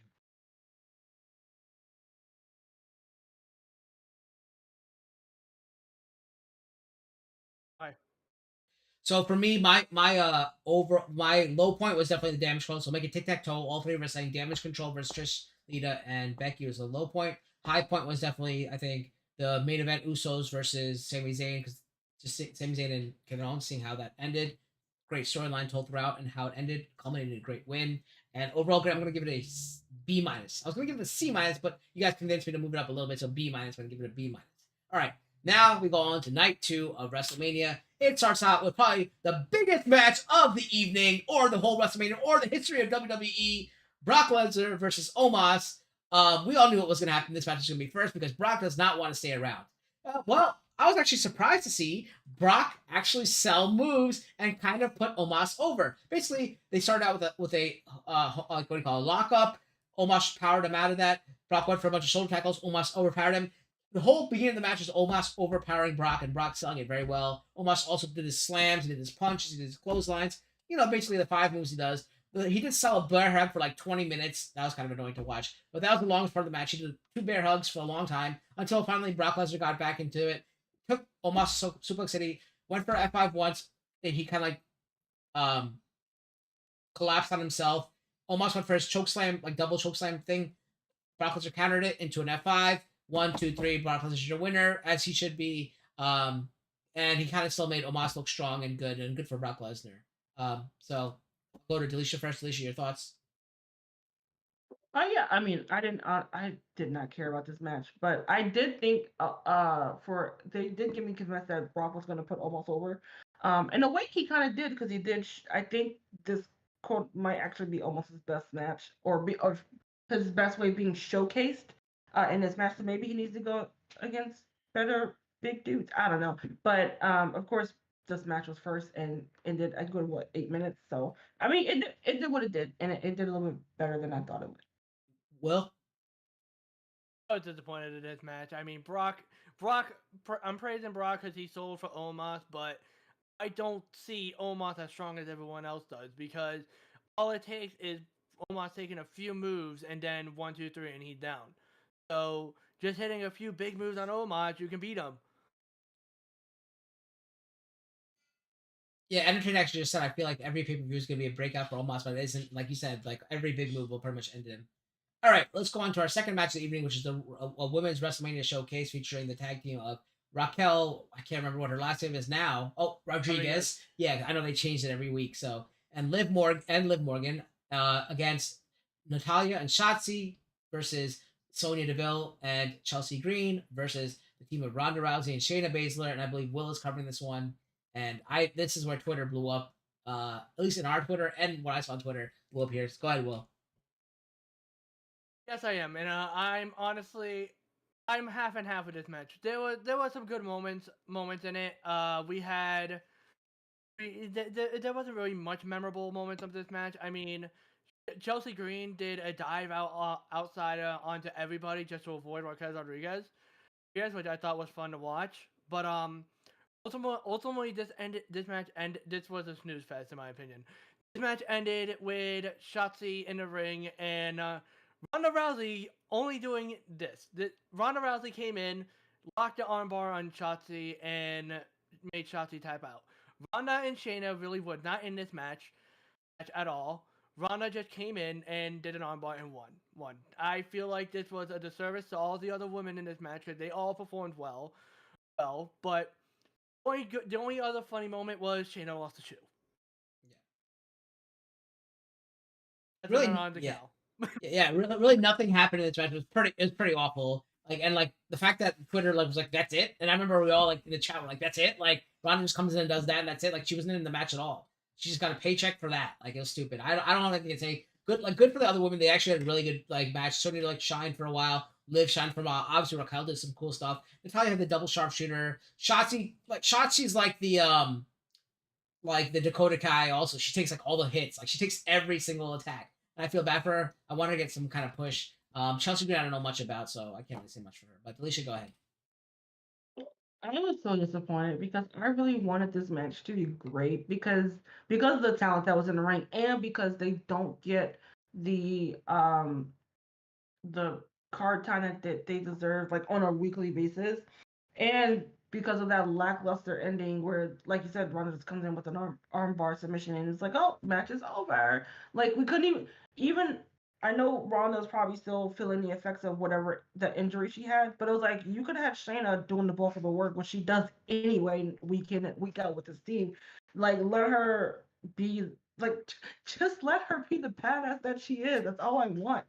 But I did chuckle at Chelsea diving onto the other one just to avoid Raquel. That made me laugh. But otherwise, I was on my phone the most during this match. I could probably sum it up by saying it was a showcase without any showcasing. It showcased how bad the creative writing team is. That's what it showcased. Or how bad women or how bad women are.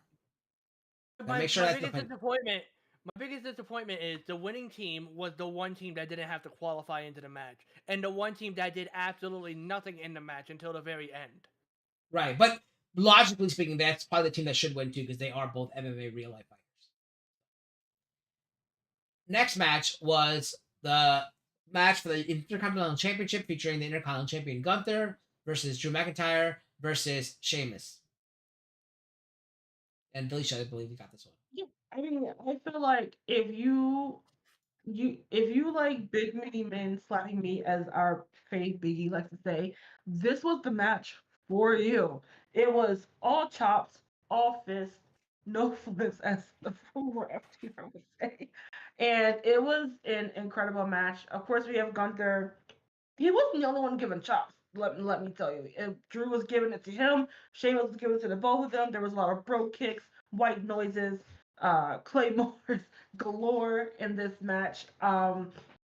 It to where each man got to shine, unlike the last match, to really believe that either one of them could win.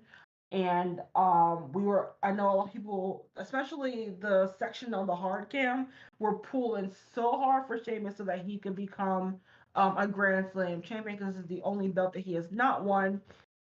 Unfortunately, he is going to have to wait a little bit more, because after a power bomb, I believe from Gunter, from I don't know, he power bomb, I think, Drew on the Sheamus, and to get the pin after a harrowing claymore, I think that Drew gave to Sheamus. Walter would come slide in at the end to win cleanly, no interference from any other team members of these guys, and they really did get to show what they can do. Um, Honestly, if you I know my recap again doesn't do justice, just go back and watch it, because it is legit one of the matches of the year so far in 2023. Legit, they earned their paycheck. And if you've seen the chest of Drew and Sheamus on socials, they definitely earned the paycheck. So hopefully they did get those pints that they were looking for afterwards. But I really did enjoy this match. I thought this. I mean, obviously this was going to be a banger because who was involved. But did this match do it for you guys, or did it overperform or underperform? We'll go first. The match of the year already. I thought this was outstanding. I mean, Sheamus and Gunther were good. Adding Drew into that match made it over the top. These guys have made me just watching men beat the hell out of each other. Sorry if I swore, but that's how it made me feel. I thought it was outstanding. For me, I really liked it. Right, the one gripe I have about triple threat matches is that like someone's laying on the outside for like 20 minutes while the other two fight. Yes, you get to showcase the two people that are in the ring fighting, but like I hate how one person gets knocked down, they're out of the ring for like 10 minutes at a time. But yes, that's how they showcase the wrestling. This was a fantastic match. Shades of Steamboat, Macho Man WrestleMania 3 for the Intercontinental Championship. Like there was that quality of a match. I just hate the fact that someone lays outside the ring for 10 minutes. I wanted them all to go at it. But when you talk about strong style, I'm always talking about what's that guy's name? Shinsuke. Yeah, Shinsuke Nakamura. This was strong style, dude. You see how like everyone was like getting their hell beat out of each other. Like they had welts on their body. These are like Big Show chops, like the ones like knife head shots from Flair. All that kind of stuff. They had bruises on their body and showed it was red. During the match, it showed. I bet that was more marks left on them than Rey Mysterio's belt left on Dominic. I guarantee you that. This was hard hitting, strong style, great fighting. The only gripe I have is I wish it was like a real triple threat where everyone's in the ring fighting each other at the same time, as opposed to like that. But fantastic match. I agree with you guys. Hands down, like one of the greatest matches we have in wrestling history for a long time. Our next match was for the Raw Women's Championship, featuring Raw Women's Champion Bianca Belair against Asuka. And I believe Delicia's covered this one as well. Yeah, I almost forgot that came next. I was like, oh man, yeah, they probably have a big match to follow. But again, we get back to our entrances. I think Asuka was just more of her elaboration of her robe more than like the entrance itself, which I really appreciate. I thought it was really fun. I also was wondering if it's very hot in that robe. I just wanted to know. But Bianca, once again, as she's known to do, especially for these big matches or championship matches, came out with, I think they're called the Divas of Compton, which is a program to develop confident women, especially in the Compton, well, obviously in the Compton area, where they came out to like a dance member to Bianca's uh, theme, and it was made more special in the post-show interview where the last young girl who came out apparently lost her mom that morning, and still was able to come out and perform on the WrestleMania, and with a smile on her face that you would have never known nothing was wrong. So I really like big ups to all those young ladies and for Bianca for showcasing more black talent on like the biggest stage of them all, as we call them. But to the match itself, while it didn't have as much of a build up as say maybe Charlotte and Rhea, and they did have to follow in the wake of not only that championship match, but of course the IC title match that we just had before. But they were up to the challenge, and one thing I was hoping for that they would do because of Asuka's like legit strong technical aspects and Bianca's strength to be able to counteract that or even take those strikes. That's what I was hoping that we would get, and we got them. Of course, not full on. I think what people are calling killer clown, especially from her Japan days. It's not full on strong style as that, but in the WWE performance style, to where a lot of Asuka kicks and strikes and trying to get Bianca into submission moves. I don't think no, not an armbar. Um, but trying to get Bianca to tap, where Bianca was trying to counteract that with her strength, picking up Asuka, slamming her, trying to get KODs, sometimes being effective, sometimes not being countered. And excuse Bless me, you. sorry guys, seasons are changing and allergies are coming out. With one of like I guess we would call it a big spot where Asuka like countered the hand one of Bianca's handspring moonsaults with other I don't remember what it's called, the triangle chokehold, that's what it's called. With also going out to the ring and Bianca giving her like a big power bomb onto the floor, which we don't really see Bianca do that a lot on the outside apron. I think one thing of note for this match is that these two have really good chemistry. Um, okay, they have really good chemistry, and it really showed in this match. To where you really did not know who was going to win. We did get a three-peat from Bianca as while Asuka was trying to catch up in a braid, Bianca was able to flip that into a KOD to get the 1, 2, 3 to retain for she has now been champion for a year now. But more I don't know about more importantly, but more accolades that she has won she has won 3 years in a row WrestleMania, and I think that might be a small list of people who have done so. I can only My brain is not as great as Cal or Will's. I can only think of Roman as being another person who has won like 3 times in a row at Mania. I'm pretty sure there's a whole list out there. I just didn't bother. I forgot actually to look it up. But I do think this was a really great match. I don't know if it was up as on par as Rhea versus Shaw, but I think that might have been I don't know if that's because of my expectation of that match. But I do appreciate that they were able to go a little bit harder, so to speak, as the last couple of Bianca's moments have been a little bit smaller than her. So she's kind of just been like, throwing them around. Uh, I don't know how I feel about Bianca being cute. I thought this would be Asuka's time, but for the historical context of the story of Bianca being strong, I'm hoping this translates into a more stronger feuds going forward. And then I do think it will be Asuka or hopefully I don't want it to be Charlotte. Please no. Although that is the only I think she the only horsewoman that Bianca hasn't beaten yet. But I do hope that maybe Asuka or maybe someone else, I don't know, will get the belt off Bianca because I do like Bianca chasing. But I think that's also because her feuds this last year haven't been that great. Yeah, like you were saying, like I didn't see this as the build up, so I didn't really know what was going on for this match or anything like that. it was like a decent match. I felt like the crowd was really behind Asuka, not Bianca, and made kind of Bianca look like the villain, which was kind of bad for her, even though she's trying to still keep the smile on her face and all that. But I mean, it was like I think Welcome Sidewalk. I just saw Sidewalk got here too. Welcome Sidewalk. Yeah, it wasn't a Mania worthy match. This could have been like the main event of a Raw or any other pay per view, I believe. So it wasn't really a Mania worthy match. It was a good match, but I feel like Asuka's always getting the short end of the straw when it comes to WrestleMania, and eventually, hopefully, Asuka gets her WrestleMania moment. But like I like the story with the Compton children in the beginning, and especially seeing that press conference after on TikTok. I saw that segment. I sent it to you guys. I thought that was really like very touching. And I like that moment. Will? I love Bianca Belair, but Asuka should have won that match. They brought this form of Asuka back at the Rumble. This is Asuka's terrifying form from Japan.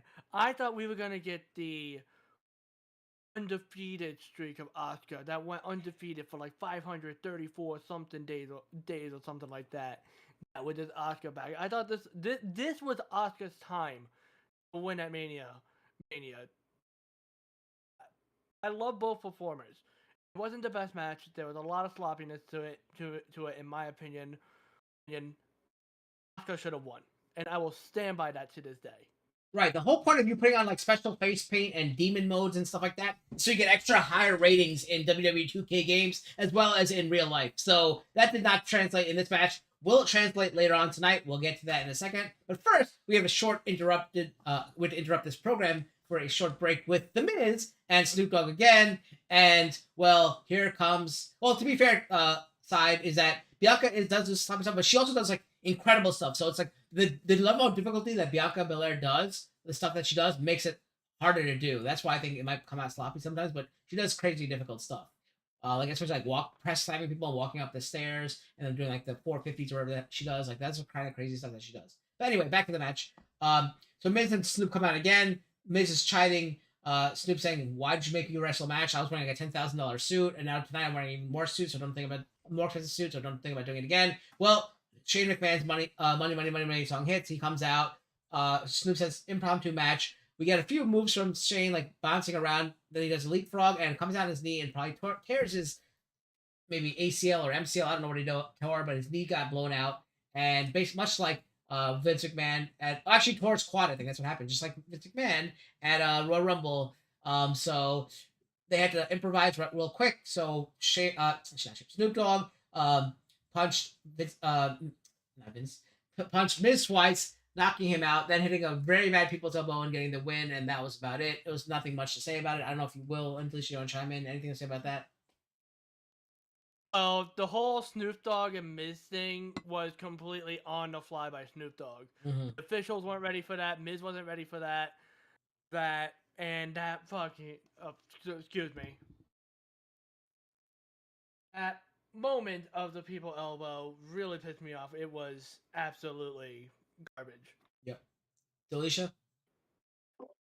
I didn't mind it at all. I know people were like parading this on Twitter, like, why would they do that? Was the worst people's elbow to ever see. Guys, it's Snoop Dogg. He's not a wrestler. Like, what were you expecting? And like Big Time said that, Big said um that wasn't called for, or if it was, it wasn't supposed to happen at that moment. So it was really kudos to them for calling it on the fly to make something terrible, because of course I don't see people hurt. No matter how much I feel about them, Shane shouldn't have been there in the freaking first place. Like Will said, that should have been either LA Knight or Bobby Lashley to come out and just a quick spear, or I don't know, LA Knight's finishing move or whatever, and move on, high five Snoop and let's go. But yeah, I don't mind All it. right. It is what it is. Like I said, like last time, it was just a letdown after a great match to put us into the next big build as they get ready for the Hell in a Cell match. To get ready for the Hell in a Cell match.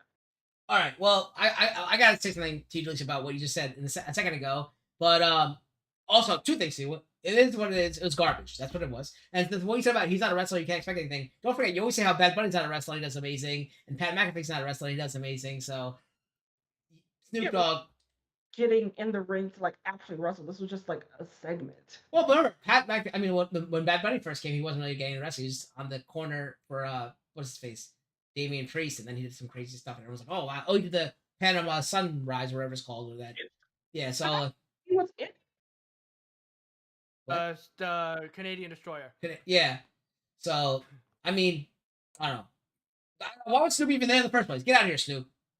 We don't need I you mean, there. yeah, I agree with that. I rather, like I said, like you guys said, I'd rather have, like Will said, that you agreed with. I'd rather have Bobby Lashley, LA Knight, anybody, Bray Wyatt. Think about how cool that would have been. Like Bray Wyatt had a segment, that anything like that. Remember?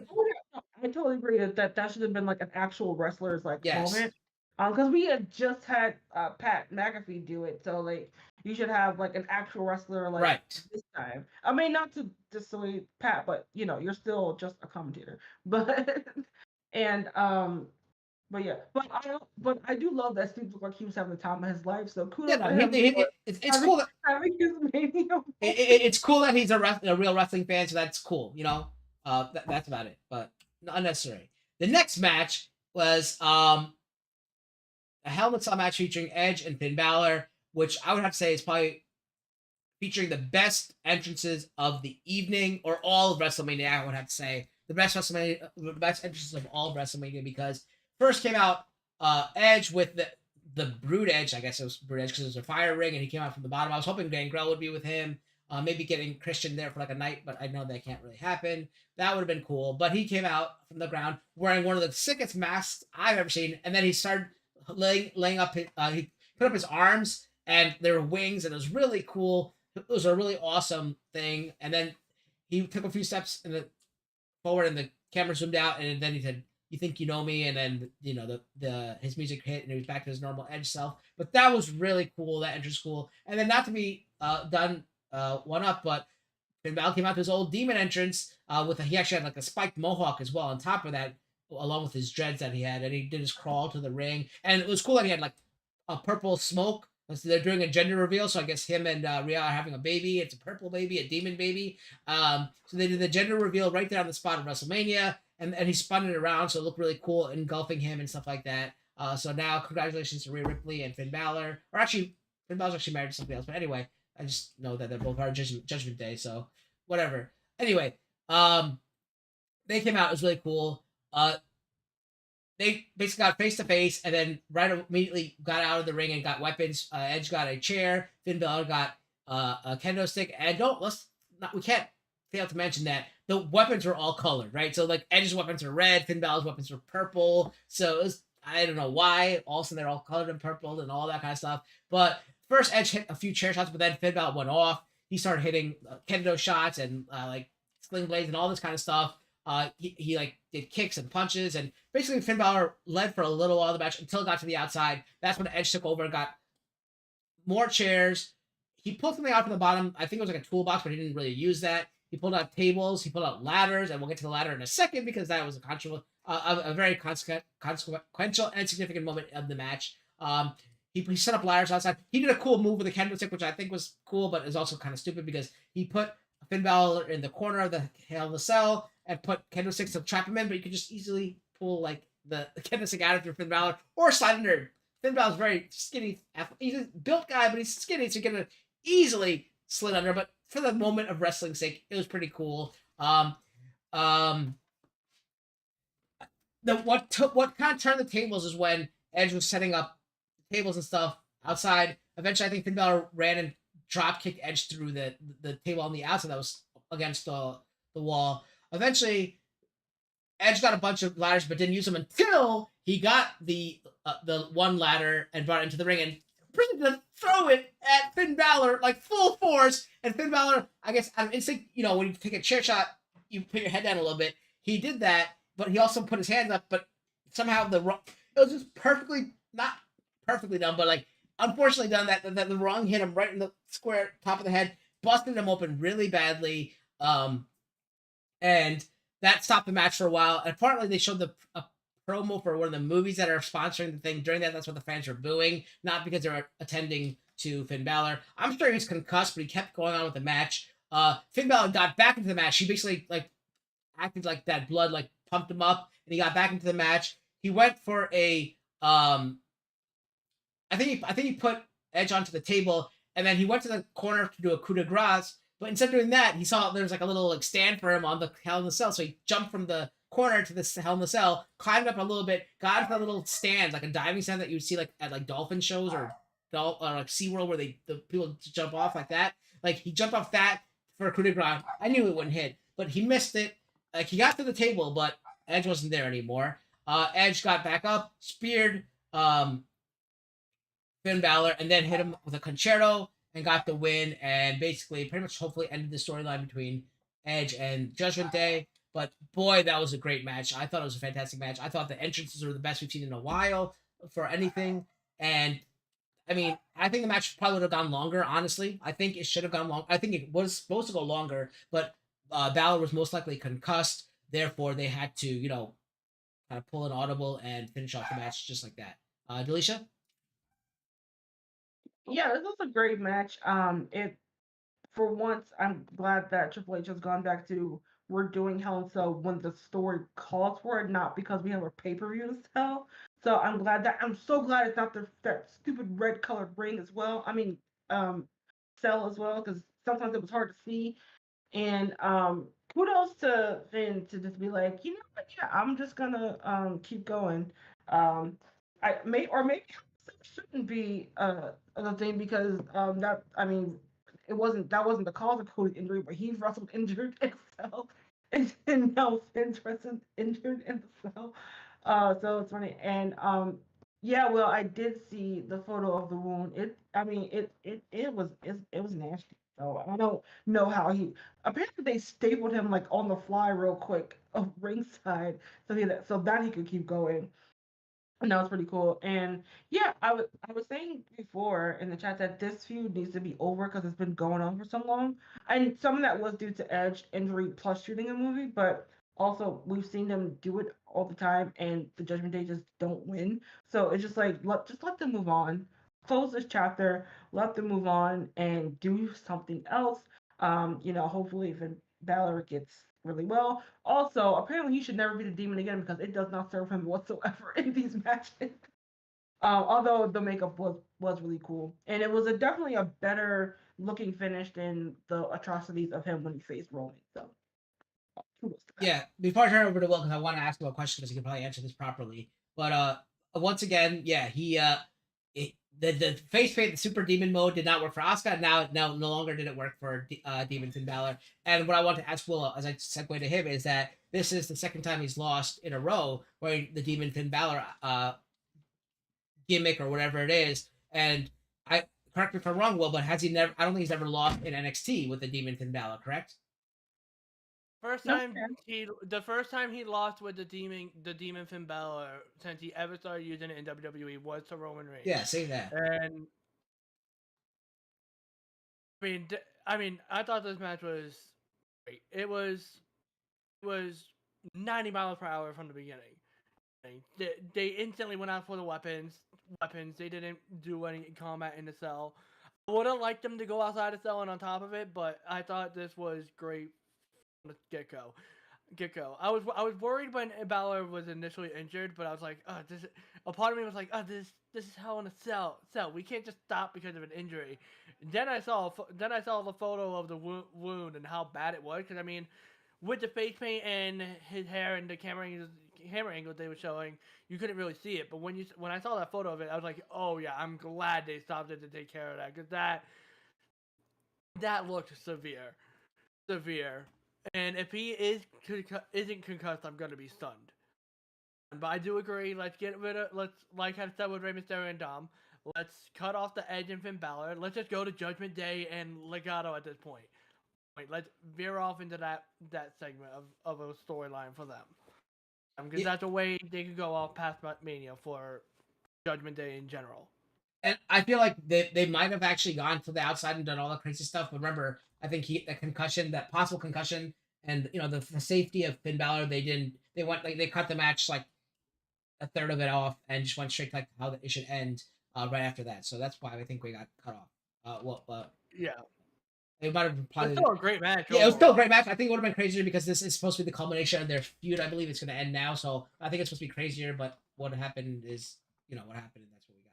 Yeah, well, I'm also glad you cleared up that of why the crowd was booing. Because I was like, guys, the guy is clearly hurt, but you said it's because they were showing. Yeah, yeah. The Exorcist baby or whatever it's called, the priest Exorcist, whatever it is. That movie with Russell Crowe. They showed it the preview during the actual match while they're cleaning up Finn Balor. Yeah, yeah, because they didn't show that on my stream, so I was like, guys, I didn't see the promo either. And I don't know because we actually saw the match. They were showing like on the actual screen outside. I think that's what I read. That's what I read online. All right, that gotcha, gotcha. that brings us to our final match of the evening, the main event of night 2, featuring the oh god, I always get this wrong. Let me read this properly. The undisputed WWE Universal Championship match featuring the undisputed WWE Universal Champion Roman Reigns against Cody Rhodes. I believe Will's picking doing this match. So yeah. And Cody Rhodes makes his entrance, and we know Cody Rhodes with his pyro budget. He has to have all the pyro. We didn't have any pyro in either night 1 and 2, with the exception of the finishes of Rhea Ripley and Kevin Owens. All the pyro went to this match for the show. Like, Cody Rhodes made a stunning entrance. We saw him walk around the ring and kiss Brandy and hold his child and give his belt to -1, also known as Brody Lee Jr. And I mean, if Cody Rhodes made his entrance, Roman Reigns then is played out to his entrance with a bunch of pianos playing his theme song. Roman Reigns comes out with Paul Heyman and Solo Sikoa making his entrance. The match has a general good first start. Back and forth. Well, it's really nothing big happened at the beginning of this match, in my opinion. The moments really start playing out when Solo starts getting involved. He first gets involved when Cody Rhodes is trying to get in, and Solo strikes Cody Rhodes in the ribs with a chair. And after a few more moments, Roman Reigns is trying to powerbomb Cody Rhodes through the announce table. He's standing on the Spanish announce table trying to powerbomb Cody through the American announce table. But Cody counters it into a backdropping Rhodes through it.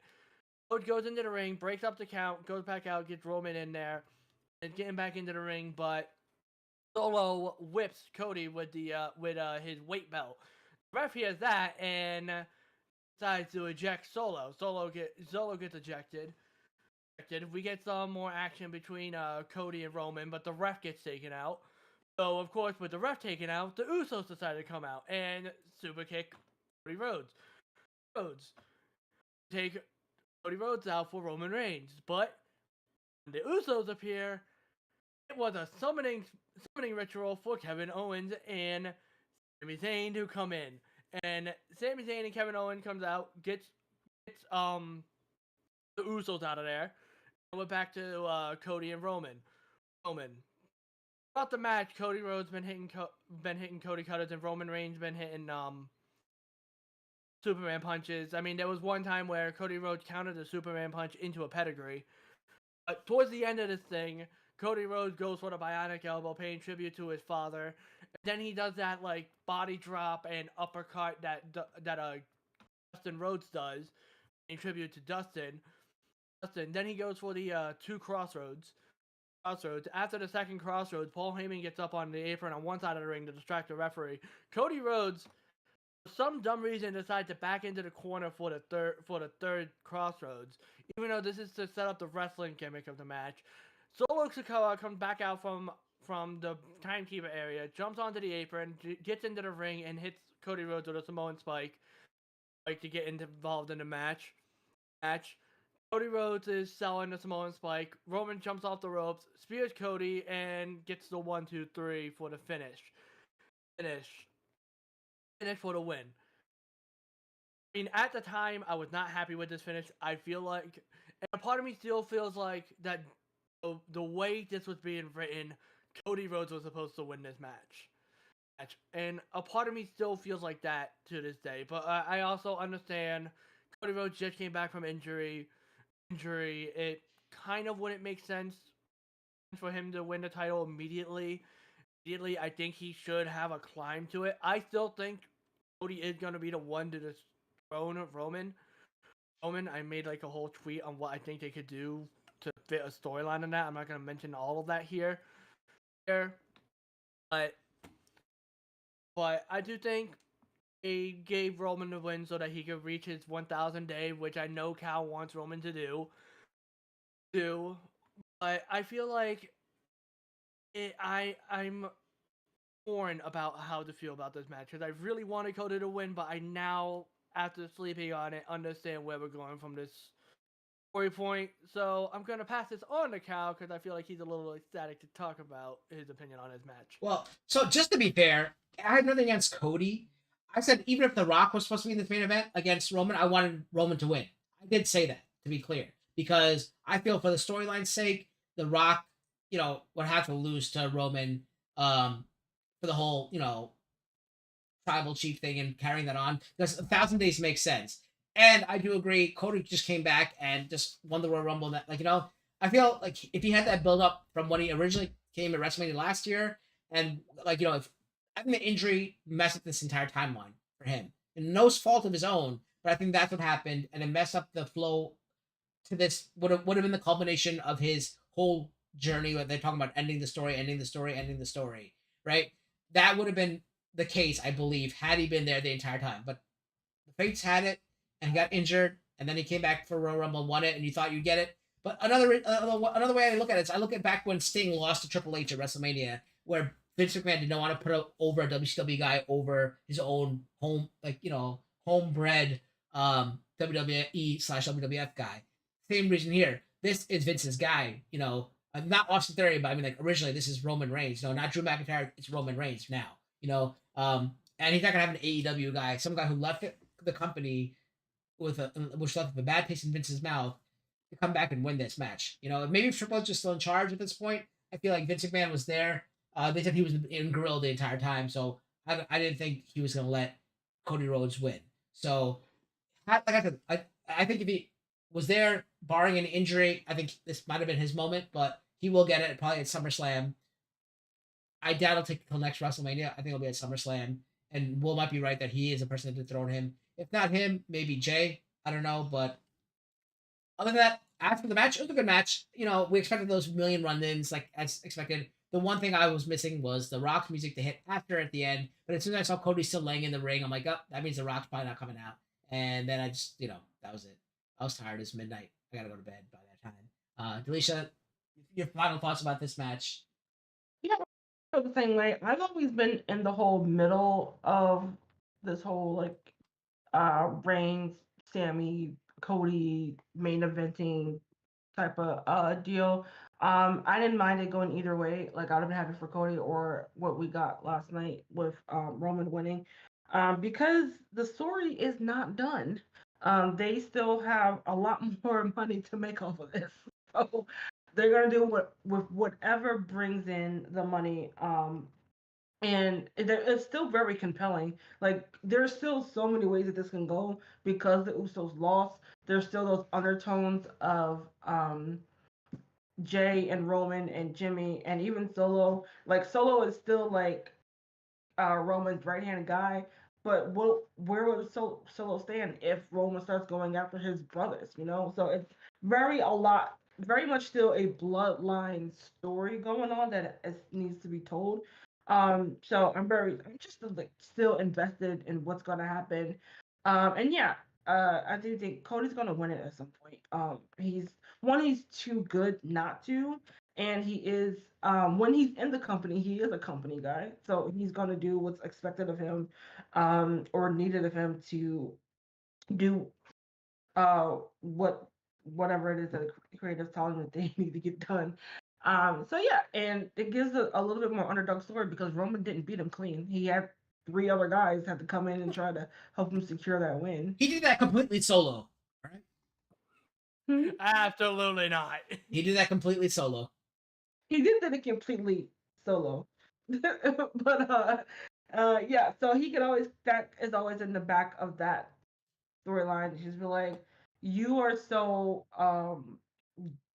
delusional not the right word, but like you are so I don't know. I'm not good with English, but that you can't even face me one on one, man to man, and beat me because you can't, because I will take that title from you.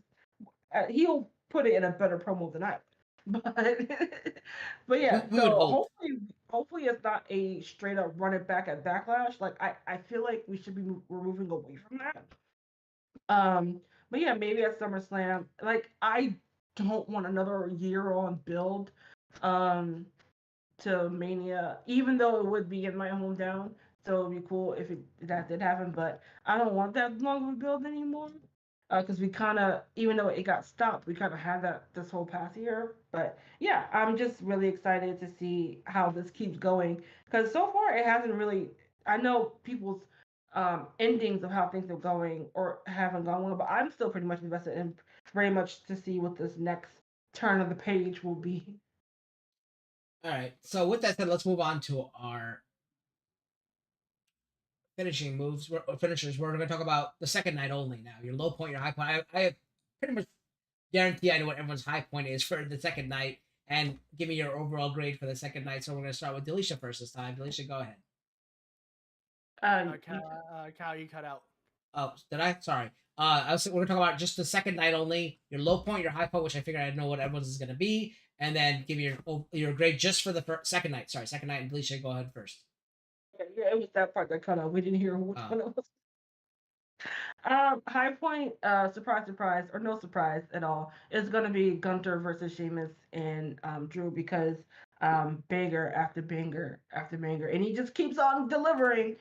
And it was really great. Low point, I'm just gonna give it to Shane McMahon coming out. Not even him blowing his quads because that's just very unfortunate. But him just being out there in the first place is the low point for me. I audibly sighed and went straight to my phone. And overall grade, I think I'm gonna give this one B minus, mainly because of Shane and because of the women's tag match. But everything else I thought was pretty like on par with what I expected. But yeah, and I think overall for WrestleMania, I would give it an A minus B Wait. plus. Oh, I was gonna wait. We're gonna do all our Oh, overalls at the sorry. end. All right, go ahead. Well, your second night only. My second night's low point is the women's tag team showcase match. I was disappointed. I was appreciated of the performance of 6 of the women in this match. I was highly disappointed with the finish. I think it's the worst finish of a WrestleMania match of any WrestleMania in history, history that I've seen. My high point, I'm gonna give it to the Gunther, Sheamus, and Drew McIntyre match. I was absolutely enjoying that match from start to finish. The Roman and Cody Rhodes match was a close second, but that Intercontinental Championship stole the match, stole the show for me for both nights, in my opinion. And my overall grade for night 2, I'm gonna give it a C plus, simply because of the Shane McMahon thing with The Miz. It's not him blowing out his quad, but just him coming back and everything. The women's tag match, and I was not too pleased with the Omos Brock Lesnar match. Yeah. Okay. So for me, my low point would be Miz having to put Snoop Dogg over. My high point would be the triple threat Intercontinental Championship match featuring Gunther, Drew McIntyre, Sheamus. My grade for night 2 would probably be a B. All right. So now, Delisha, well, I think we already got a sneak peek, but what is your overall WrestleMania 39 overall grade? Yeah, I think I'm going to settle on a B plus. Most of the matches really did it for me. Either performed how I expected or overperformed, and I really had a good time. Although night 1 was definitely stronger than night 2. Why don't we said that last year too? But I don't remember. But yeah, it was definitely a good time, and I am supremely excited, and hopefully I can be at Mania next year for the very first time in my life. Will, go ahead. Overall grade for WrestleMania I'm gonna 39. I'm gonna have to agree with Delisha on giving the overall grade as a B plus, a B plus, yeah, B plus. Plus, I mean, while night 2 had the match of the event for me with the Sheamus, Gunther, and McIntyre, night 1 definitely was the better show of the two for me, and that's just my opinion. Just my opinion. Yes, for me, I'm gonna give it an overall just a B. It was a good event. Was it a WrestleMania to remember? Some moments, yes, but mostly it's gonna go back. Like probably not gonna remember like in like 10 years from now. I probably won't remember much of it except for like maybe that one Intercontinental match, and then also like probably Finn Balor busting his head open and Roman's streak continuing. Other than that, that's about it. So with that, I want to go ahead and thank our guest host Will for joining us. Will, where can we find you, or are you going to be up to anything or anything like that? You can actively find me on Twitter at Willow Firefox, or you can find me on my Discord server, which you can get information from me about that on my Twitter. I don't know when I will be returning to making content for YouTube. It's something that I want to do, but I haven't found the time to do that as I've been overly working myself. But I do thank you for having me here, Cal. It is much appreciated, and Delisha, thank you for allowing me to guest host here with you guys. And always Will is his information is down below. So make sure you check him out, support him there on Twitter, and then find all his other links there. Felicia, what about you? Yes, you can find me on Instagram at DeliciaReneeTV and not on YouTube making content at DeliciaReneeTV. Much like Will, I've just been so busy with like just life in general and getting time to actually like film content to put on there. But I am trying to like get back into it. It's just times are hard, y'all. Mentally, physically, financially, it's just hard. But I do post a lot more on my Instagram. So if you want to see some mom content, life content, recipe content, you'll get a little bit more of that on Instagram versus YouTube at the moment. And all our information is always down in the description below, so make sure to check it out. As for me, I'm not going to be doing any streaming anytime soon because I am going to be in a wedding coming up in the next month. But I have a lot of like wedding party duties from now until then. I had to take my mom to the bridal shower last weekend. I had family over. I have a bridal shower game night I'm hosting. I have a bunch of other stuff coming on. Like the bachelor party and then the wedding itself and like the rehearsal dinner, all that kind of stuff. So I'll be extremely busy. Of course, this is the end of the year where we have WrestleMania and then we have the AfterMat Awards. Then we have Backlash coming up. So like I have a lot of stuff coming up. Not to mention school on top of that. So I'm gonna be extremely busy. But you can always catch me here on Twitter and stuff and hit me up like that. I know I mentioned if you guys want the people who are getting the emails at 9 p.m. for the 9 p.m. Eastern, I should say, for the AfterMat Awards to fill out the ballot to create the ballot. Shug, if you're still here, make sure you check your Twitter DM because I need your email before what do you call it? 9 p.m. Eastern. 9 p.m. Eastern, because I'm pretty sure you're Pacific time. So hopefully I can get that message.